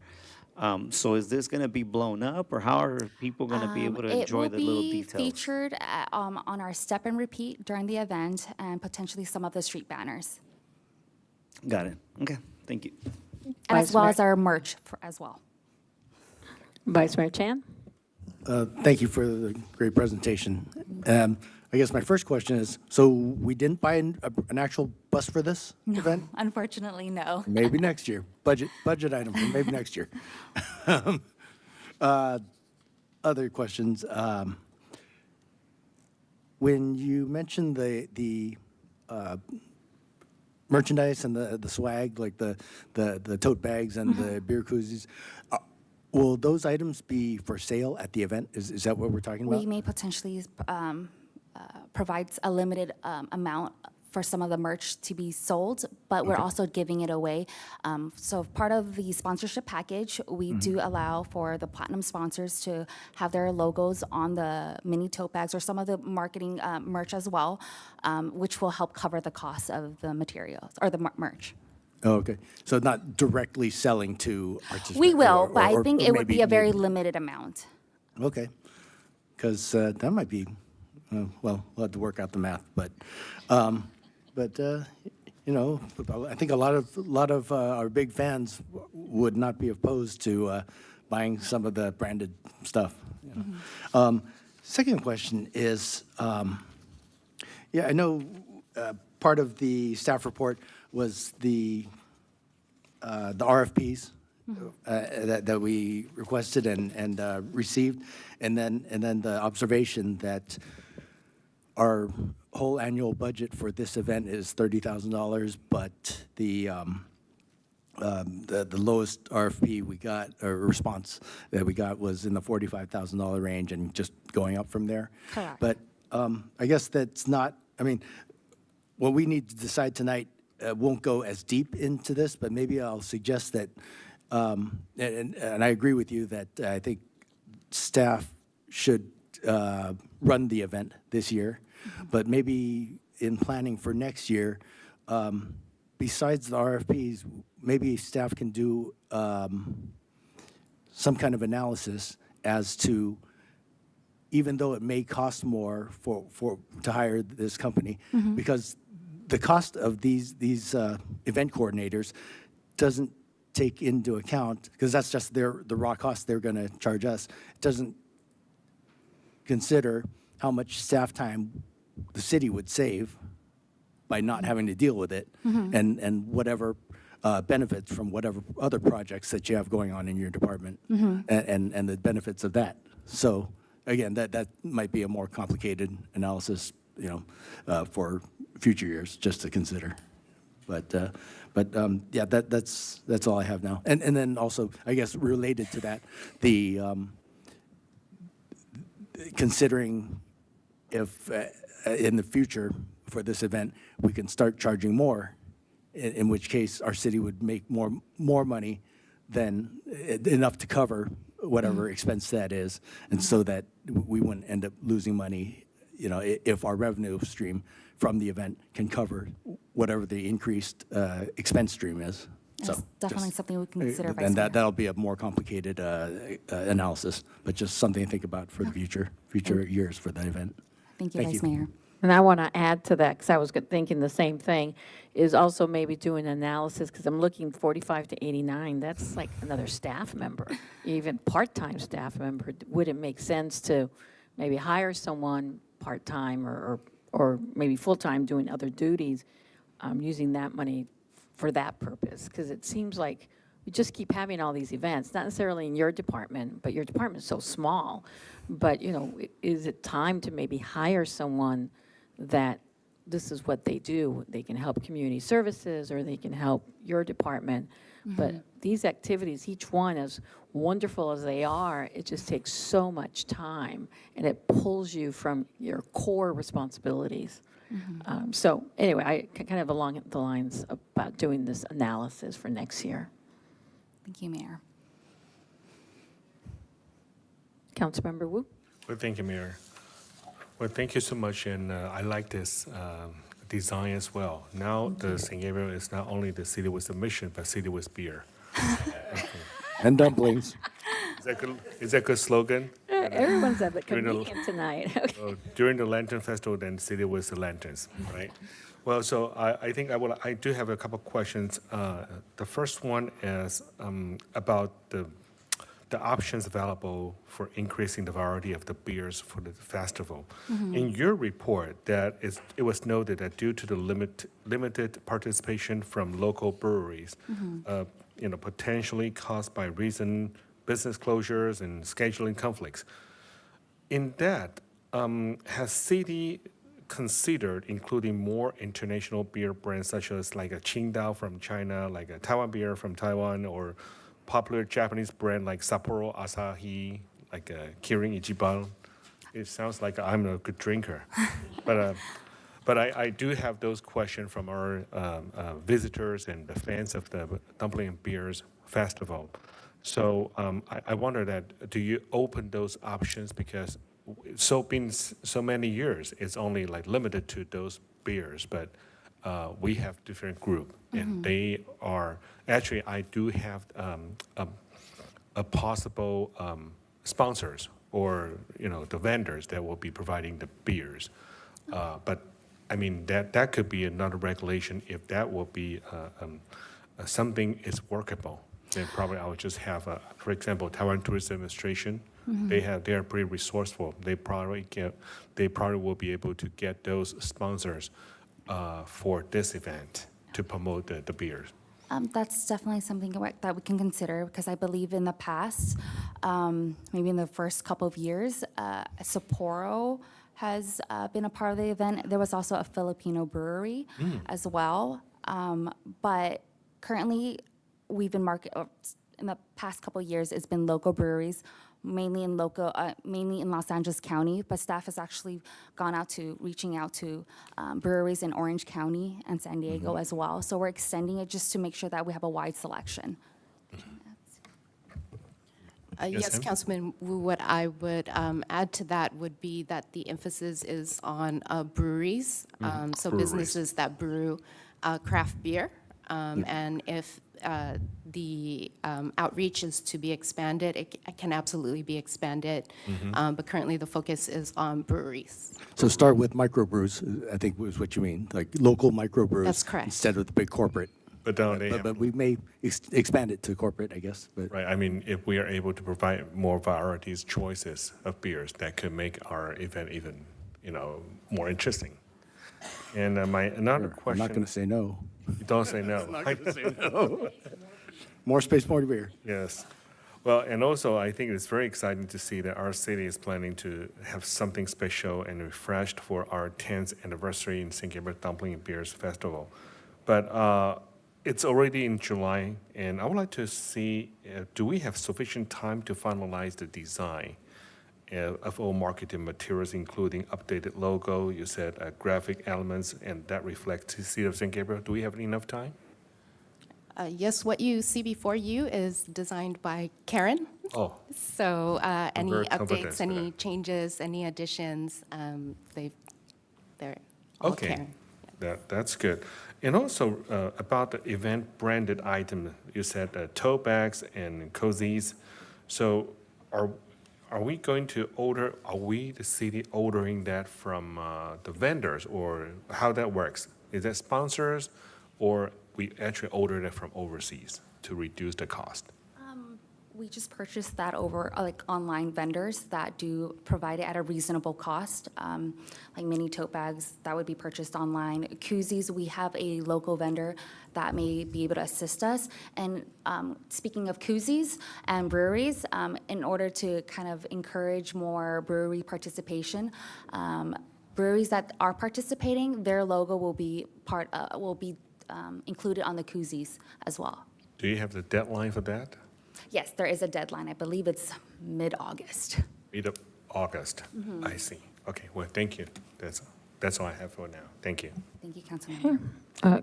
Councilmember Ding. Thank you for the prepare for the city of the dumpling and the beer. Right. Okay, it's right now it's a landmark event in our Southern California event. I just a little bit saw a little bit detail regarding the street clothes and the parking. And you listed parking the Mission Playhouse, Park Ride, and San Gabriel Mission. Probably still not enough. From my experience, probably we need Mission High School, the small parking lot, and the hospital parking lot. Probably, if we pre-reserve it, so help the attendee to have more space to park it. Yeah. And yeah, so for the this year, so it will be expanded more space for the dumpling too. That's the mayor. Well, I'm asking, but I'm going to let these two, who are the liaisons, kind of vet that out. Yeah, we'll work on it in our subcommittee. Okay. That's great. Okay. And for today's, also clarify, for your IFP, it's just for us, the reference, receive the reference for the future discussion, right? And today's vote, it's just for actually the focus on we have a contract with the AYC. Yeah. Correct. Any profit, so what will be, how much donation we need to give it to the AYC? So as part of the agreement, it's included in the attachment. It's approximately $5,000. $5,000. So any, so based on our event, total profit, we have to share with the AYC total $5,000. Okay. Just in case, if we revenue less than $5,000, so that's within our $30,000 the budget to give to them. Is that correct? That is factored into the overall cost for the event, $5,000. $5,000. Yes. Okay. Oh, $5,000 over the cost, just not the count of your staff time. That's correct. Okay. All right. So actually, the $5,000 already with our current budget is $30,000. So we don't need to worry about it, right? Okay. All right. Thank you. Great. I just had one more. It actually belonged to the previous one, but it's all dumplings and beer, so it works. For the designated driver, I'm just thinking along the lines of about the parking. There's never enough parking either. But what about, are we going to be promoting the fact that we have Ride SG? And, you know, that would really help too, because not everybody wants to be a designated driver. But and I know the space is limited too. Well, not just space, time frame. They stop working at 7 p.m. This thing ain't going to be over till 10. Could we expand the Unless you're, hours? you know. I mean, expanding the hours, asking them for this event, expanding the hours, having a designated spot where, you know, they're only going to go this spot. It's just an idea. You know, I obviously people could call Uber. They can walk home if they're local. But I'm just thinking we have Ride SGV. I mean, SG. Maybe if we have 3 vans, right? The fourth one is just in case of emergency. But I think as we're promoting the designated driver, you know, for those who don't have one, we have Ride SG. I just thought it. No, that's a good idea. I'll think about it. But just off the top of my head, logistically, I have a feeling it's not going to be able to work that. Okay.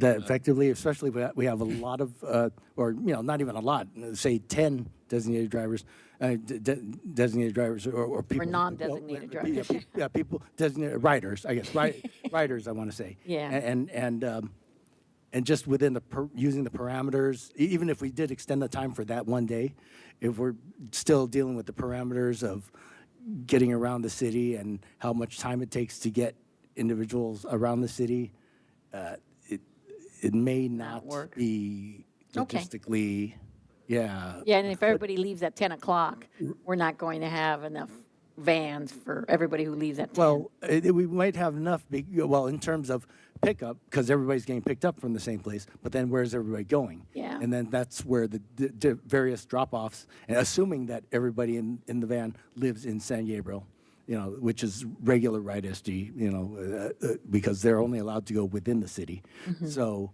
then, yeah, I'm going to think about it, but it doesn't seem like it's going to be logistically doable. Okay. Especially. Well, they can be dropped off because it's within that 7 p.m. Right. But it's the pickup. Yeah, pickup's easy because they're all getting picked up from the same place. No, Then but just in because terms of of like, time. yeah, time. And the time. Yeah. So. Okay, well, something for you guys to add to your list. Right. Okay. Yeah, so actually, it's the same idea I thought, but the only things I feel when I bring up, you need to talk to my staff regarding how much extra costs for the Ride SG2, right? If they want extra time, right? Yeah, probably so our budget that's will more money. increase too.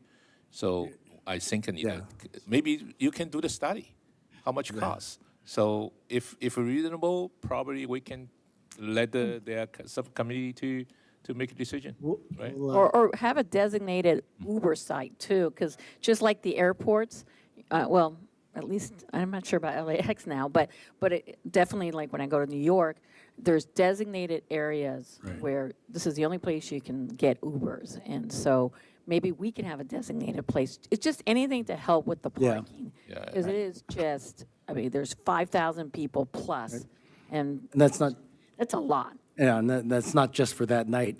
I mean, I guess I would expand your idea to every Every event. every city event we have where we shut, because we shut down the same street, the same area every single time.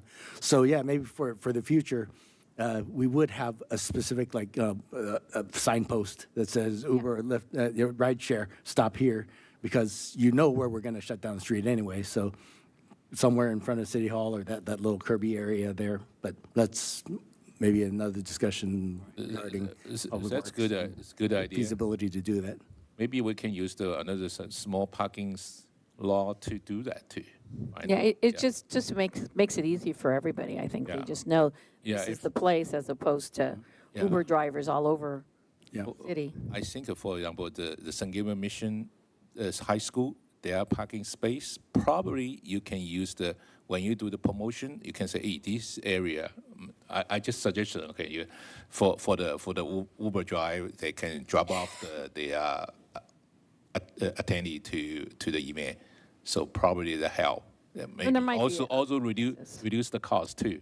Yeah. Right. Yeah. But again, something to think about, and you're right, maybe not for this event, but you have till October, so you got plenty of time. Come on. Yeah. Get to work. Again, another item for our subcommittee. Yeah, I think you point out we have the designated for the Uber the area. It's more encouraging the more people coming to attend this kind of event.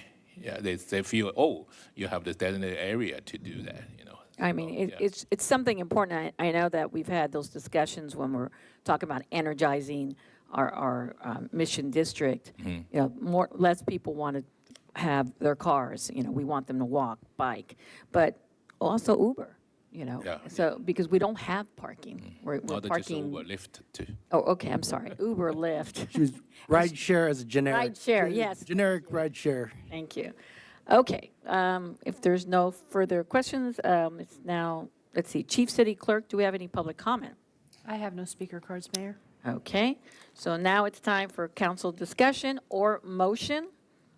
Who would like to start? A motion? Okay, I make a motion. Okay. What's your motion? Motion, it's accept the Staff recommendation? staff recommendation and have the contract with the AYC, and then we receive the report with IFP too for the future discussion. Yeah. I'll second. Okay, let's vote.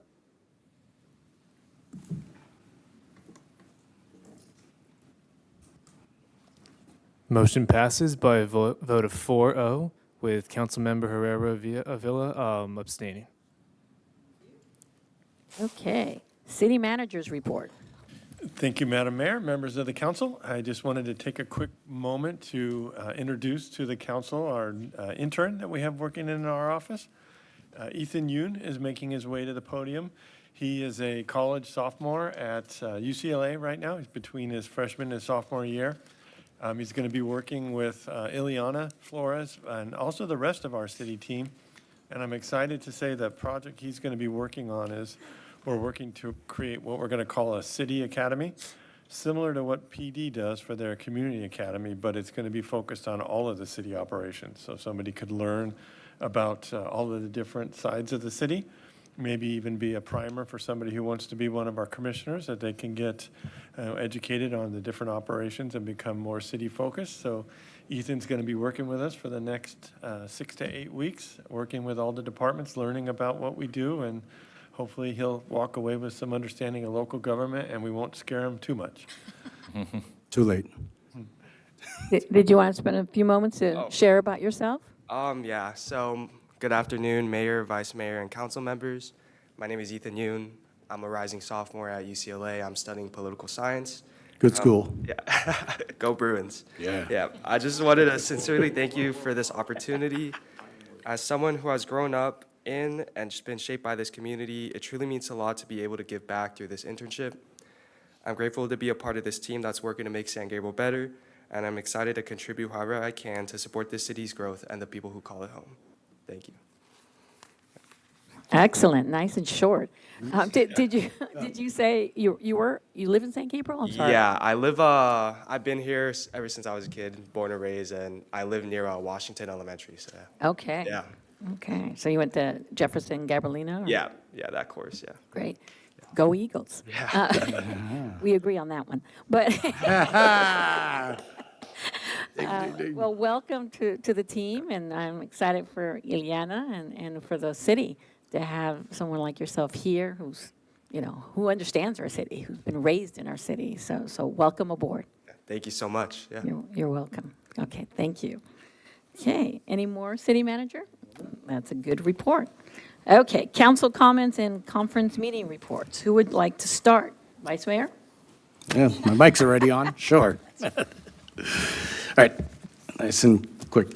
On June 19th, I attended the San Gabriel Women's Foundation lunch meeting at the Mission Playhouse Grapevine Room.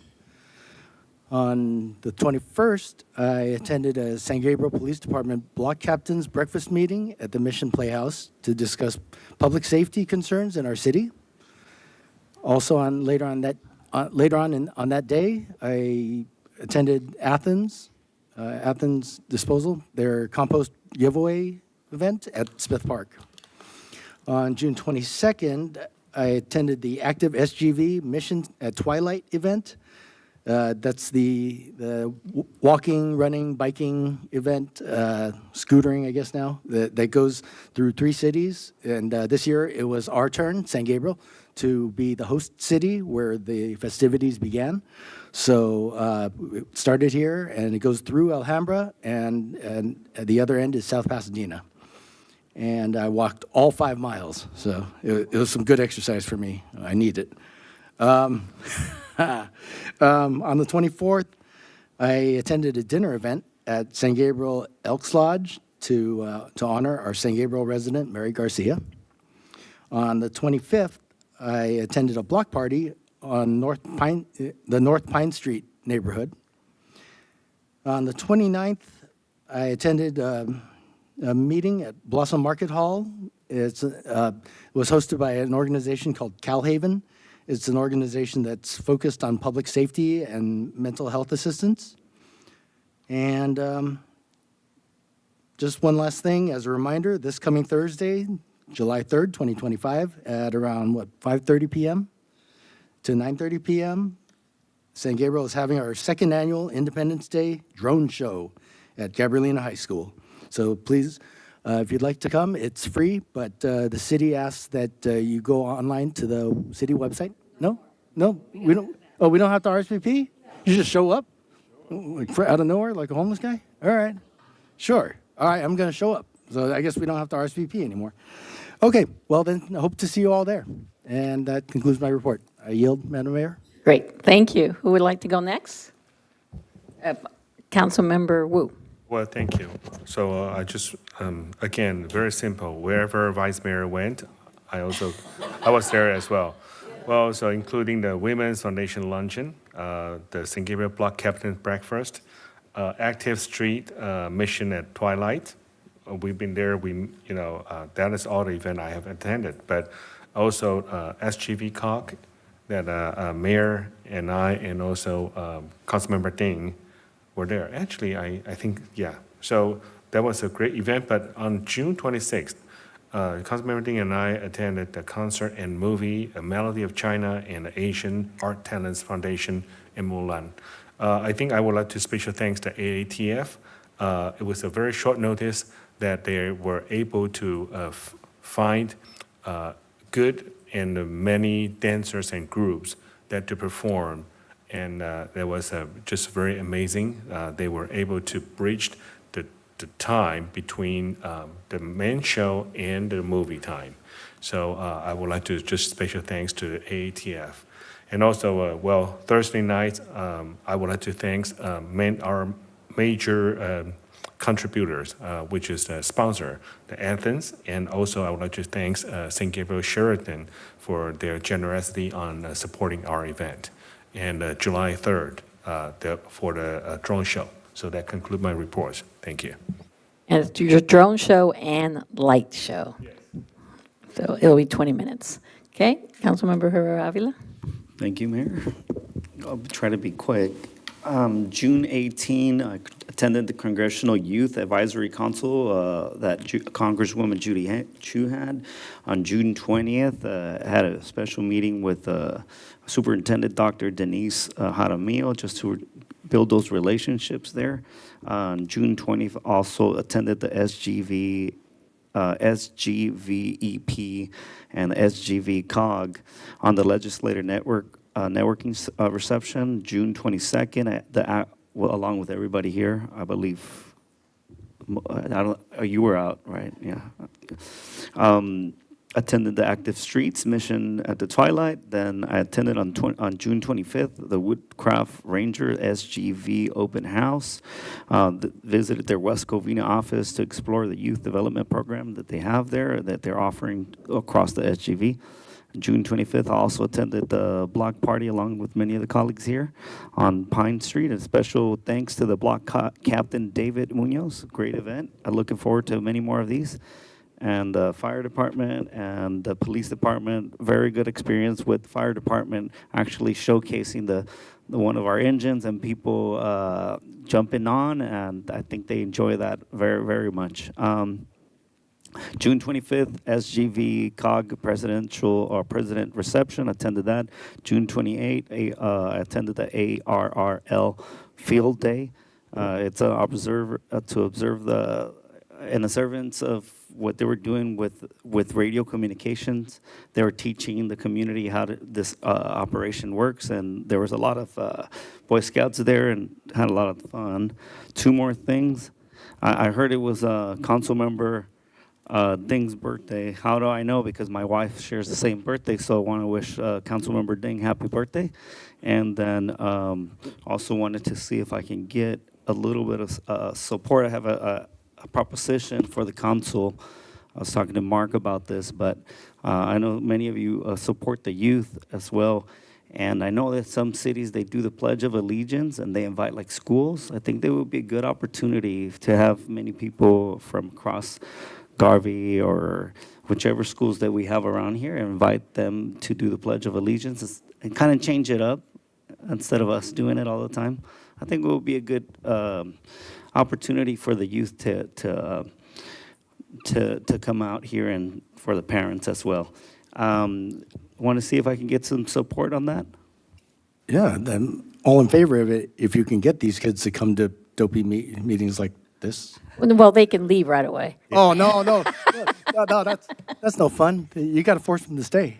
Yeah, I actually had to share that with Mark because Monterey Park does it. Yes. And Jose Sanchez, who is a teacher at my alma mater, Alhambra High School, had spearheaded that. And so I know there's a process because, we just have to be mindful who gets selected. So there is going to be a process. It's not just, raise your hand and you're here. So, it's something I wanted to do, but like an to application? understand the process. Like have Yeah, what kind of I was application gonna- process? I'd asked Councilmember Sanchez how it's done. Okay. And so they have the process already, and I know Mark is friends with their city manager, and so no reason to reinvent the wheel, but you do have to, just to be fair and Right. equitable, Sure. send it out.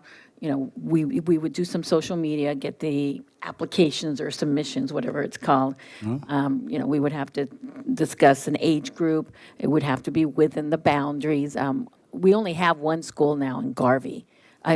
Garvey School District. We only have one school, which is Dewey, so don't forget Dewey. There is San Gabriel Unified School District, but they do have schools in the unincorporated area. So again, we would have to kind of flush that out. Do we want San Gabriel Unified School District, or do we want schools in the city? So those are the kind of things we would have to kind of work through. Sure. But yeah, conceptually, I'm on board with you. Yeah. Yeah. But Sounds like. there just needs to be some work on it. Yeah, okay. And then also we have Asian Youth Center, or we also have Boy Scouts. I think San Gabriel has Boy Scouts as well. Yeah, the mission has Boy Scouts, which we met during the flag burning ceremony that they had at St. Anthony's. So that's something else we have to think about. The private schools, would that include the private school? Would it include certain, the Asian Youth Center is the only one I can think of at this point, but, you know, it's detailed, but we can get through it because at least Monterey Park got through it, and they have more schools to deal with and more boundaries. Yeah, I think in the end, I think it's very rewarding for everybody in general. So No, it is. It is. It just takes time. It just good. takes Sounds good. So Yeah. So, report.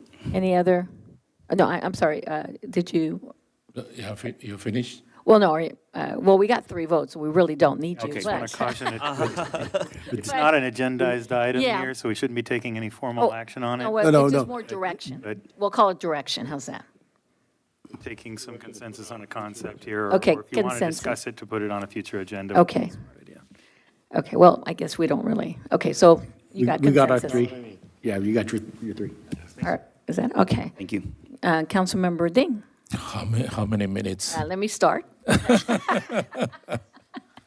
Because you already used Oh, a lot I of think minutes. Vice Mayor's doing You it this already have time. a lot of minutes to discussing. Okay. All right. It's from the last council meeting. It's on the June 20. I have chance to go to the SGB car. They have a legislative networking reception. It's help us in the West Covina, but it's really to the San Gabriel Valley to we hope they have the more people interested in our city, the business development. And the 21st, yeah, it's really amazing. It's for our block captain the party. It's holding with our chief police department. It's a really good idea and separate some different group for the district. It's communicate with the resident. It's a great idea. It's a lot of people happy to this kind of event. Hopefully we can have more this kind of communication the event. Okay, and let me 22nd. It's I think a lot we all attend the active street, right? It's a really mission to mission. So it's a great event. It's a traditional event to help people bike, walk. Okay, but for me, it's too old to do it. You're too old. Okay. I trust you. Okay, and let me see 24. It's go to Elker. It's honor the celebration for the Mary Garcia for the Elks Club. Yeah, it's a good community event too. And 25. We have the block party in the Pine, and they are a block party. I feel they are consistent every year. They have it. It's great. It's a great compensation too, and got a lot of listen. And one more things, I find out they are street, but I think the Angela maybe go to their Pine Street to take a look at because we're paving it, but looks like its material is a crack. So maybe that's I bring up too. And the 26 we joined the SGB COG, the government, the installation. It's in the Monrovia. It's a great event for the local elected officer. After then, we come to our council in the Vincent Lugo Park. It's our first council here, and Councilmember Wu, it's a very kindness. Say that because that day is my birthday, and for me, it's really feel it's warming because I don't have a chance to have to celebrate my birthday with my wife and a 94 years old mom, but it's glad it's a celebration. It's with all the constituents and the people join the council. and also it's thanks to AATF too. Yeah, it's thank you, Councilmember Wu. Thank you, the Councilmember Herrera too. 28, okay, so it's important too. 28, I have a chance to go to the, with our mayor, it's a Taiwan Boba Tea Festival. It's one of the kind, it's a cultural exchange too. So it's a wonderful event too. And hopefully, because our city have a lot of boba, there are some vendors from our city too, okay? Yeah. And another one, it's I have a chance to go to our neighborhood city, the Arcadia, it's a drum show. That for them, it's the first time the drum show. I just where And they had half the drones that we do. Minor detail. Okay, all right, okay. Okay, and it's on the 29. It's have the good opportunity. The event holding by the Cal Heaven. They are really talking about a local issue to help our community to understand what's going on, current situation. It's thanks to our neighborhood city council member and Alhambra police officer Ed Chen have the presentation. It's led the community to more understanding more how we can compromise for the current situation. Yeah. Don't forget our Independence Day's second year drum show. It's I really appreciate we increased the number of drum, and we add on laser show, right? The light show, so it'd be 20 minutes now. 20 minutes. It's a drum show. Is it still 12 minutes? 12 minutes and 8 minutes for the lasers. Yes. Okay, great. So, thank you, Mayor. Okay. And, whatever was said before, I was there mostly. But I have some new items. First of all, just a reminder, I am the liaison for the San Gabriel Valley Mosquito and Vector Control Board. And we've been given city reports for us to share with everyone. There's a lot that takes place, but it's summarized here, so I want to read it. The first thing is we got an updated status on the Eaton Burn area response that's being handled by our district. District Manager Farn shared that the district received support and resources from Cal OES and will complete treatments to 1,475 non-functional swimming pools in the Eaton Burn area by the end of June. That is a phenomenal number. Next is we have a new program. It's called San Gabriel Valley Mosquito Match. The district will be launching San Gabriel Valley Mosquito Match, which is the district's sterile insect technique program in 2026. Outreach, education, and studies will begin this summer. What that means is that they will be distributing sterile male mosquitoes to match with female mosquitoes. And so it's a pilot program. It's going to be in a specific area where we've seen an uptick on mosquitoes. And so if it is successful, and it has been successful with other districts, the program will be expanded. And then lastly, seasonal operations and surveillance underway. The district continues to conduct routine operations, surveillance, and community outreach. Disease activity has not been confirmed this year so far. So if you do have any questions, you can go on the website and you will get someone from the district to come out and do a free evaluation of your area. It's been done before in the Coolidge area, and they were very pleased with the results there. I also attended it's called the U.S. Conference of Mayors. It was the 93rd annual meeting.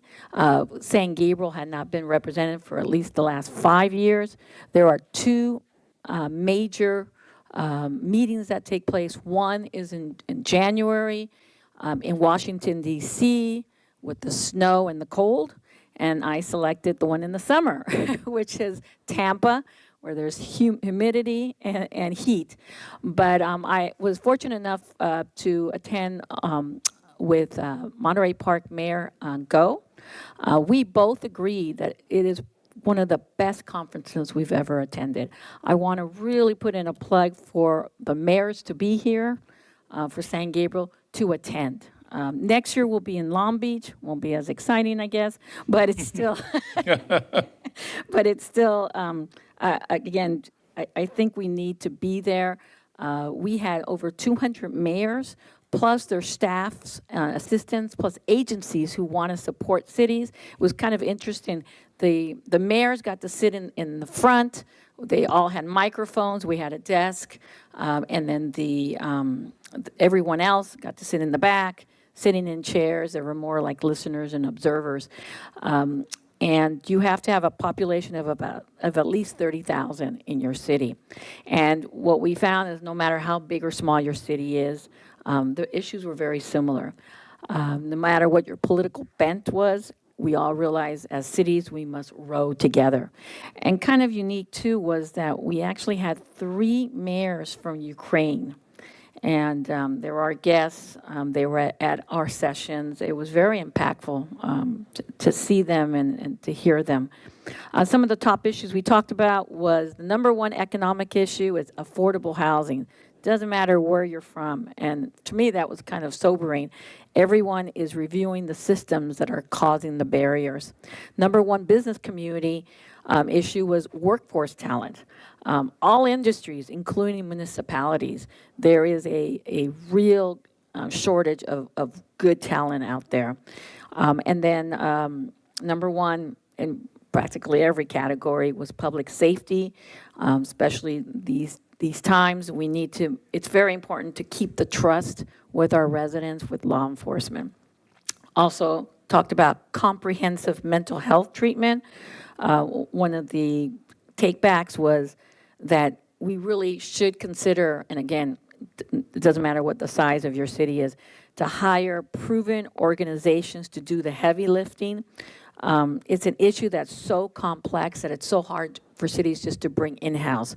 And so we are so fortunate to have the Chinatown Service Center who is helping us with that. We also have with our police department, what was it called again? The MET program.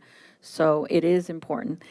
And let's see, there is another one in January, but I'm not going to that one. But I just think I have more notes here that I will be sharing with Mark. But again, it's just so important, all of you here, to participate. And then finally, I am going to repeat myself when it comes to the Independence Day celebration. It is this Thursday, because it's that important, plus Councilmember Wu and I are part of the subcommittee. It is this Thursday, July 3rd, from 5:30 to 9:30 at Gabriel High School baseball field. It is all free and no registration is required this year. To those who've already registered, because it was registration before, your space will be saved until 7 p.m. We will have live music by those guys, band. We have games, food trucks, a watermelon eating contest, and more. The celebration will be capped off with a drone, laser, and light show at 9 p.m. It's environmentally friendly, and it's a great alternative to fireworks, and other cities, even Pasadena, are following suit. The gates will close at 8:40, so after that, you'll be outside, and outside the gates. We encourage everyone to bring a blanket or chair. A reminder, there are other cities who are not having anything this year. This event is open to both San Gabriel residents and non-residents alike. So everyone is encouraged to attend. More information on our website. And did you have something to say, Vice Mayor? Are they going to kick us out as early as they did last year? Did they kick us out early? Well, once the drone show was over. Yeah, everybody get out. Yeah, well, they had to do some cleanup, I guess. All right, thank you. Free parking, just a reminder, there is some parking, very limited at Gabriel High Where School. the free parking? Pardon? Well, I'm going to share with you. You can go to the Mission Valley Free Methodist Church, and you can also go to the San Gabriel Superstore. So they are providing, and then, of course, there's street parking. Lots of homes may not appreciate that, but it's just for a little bit.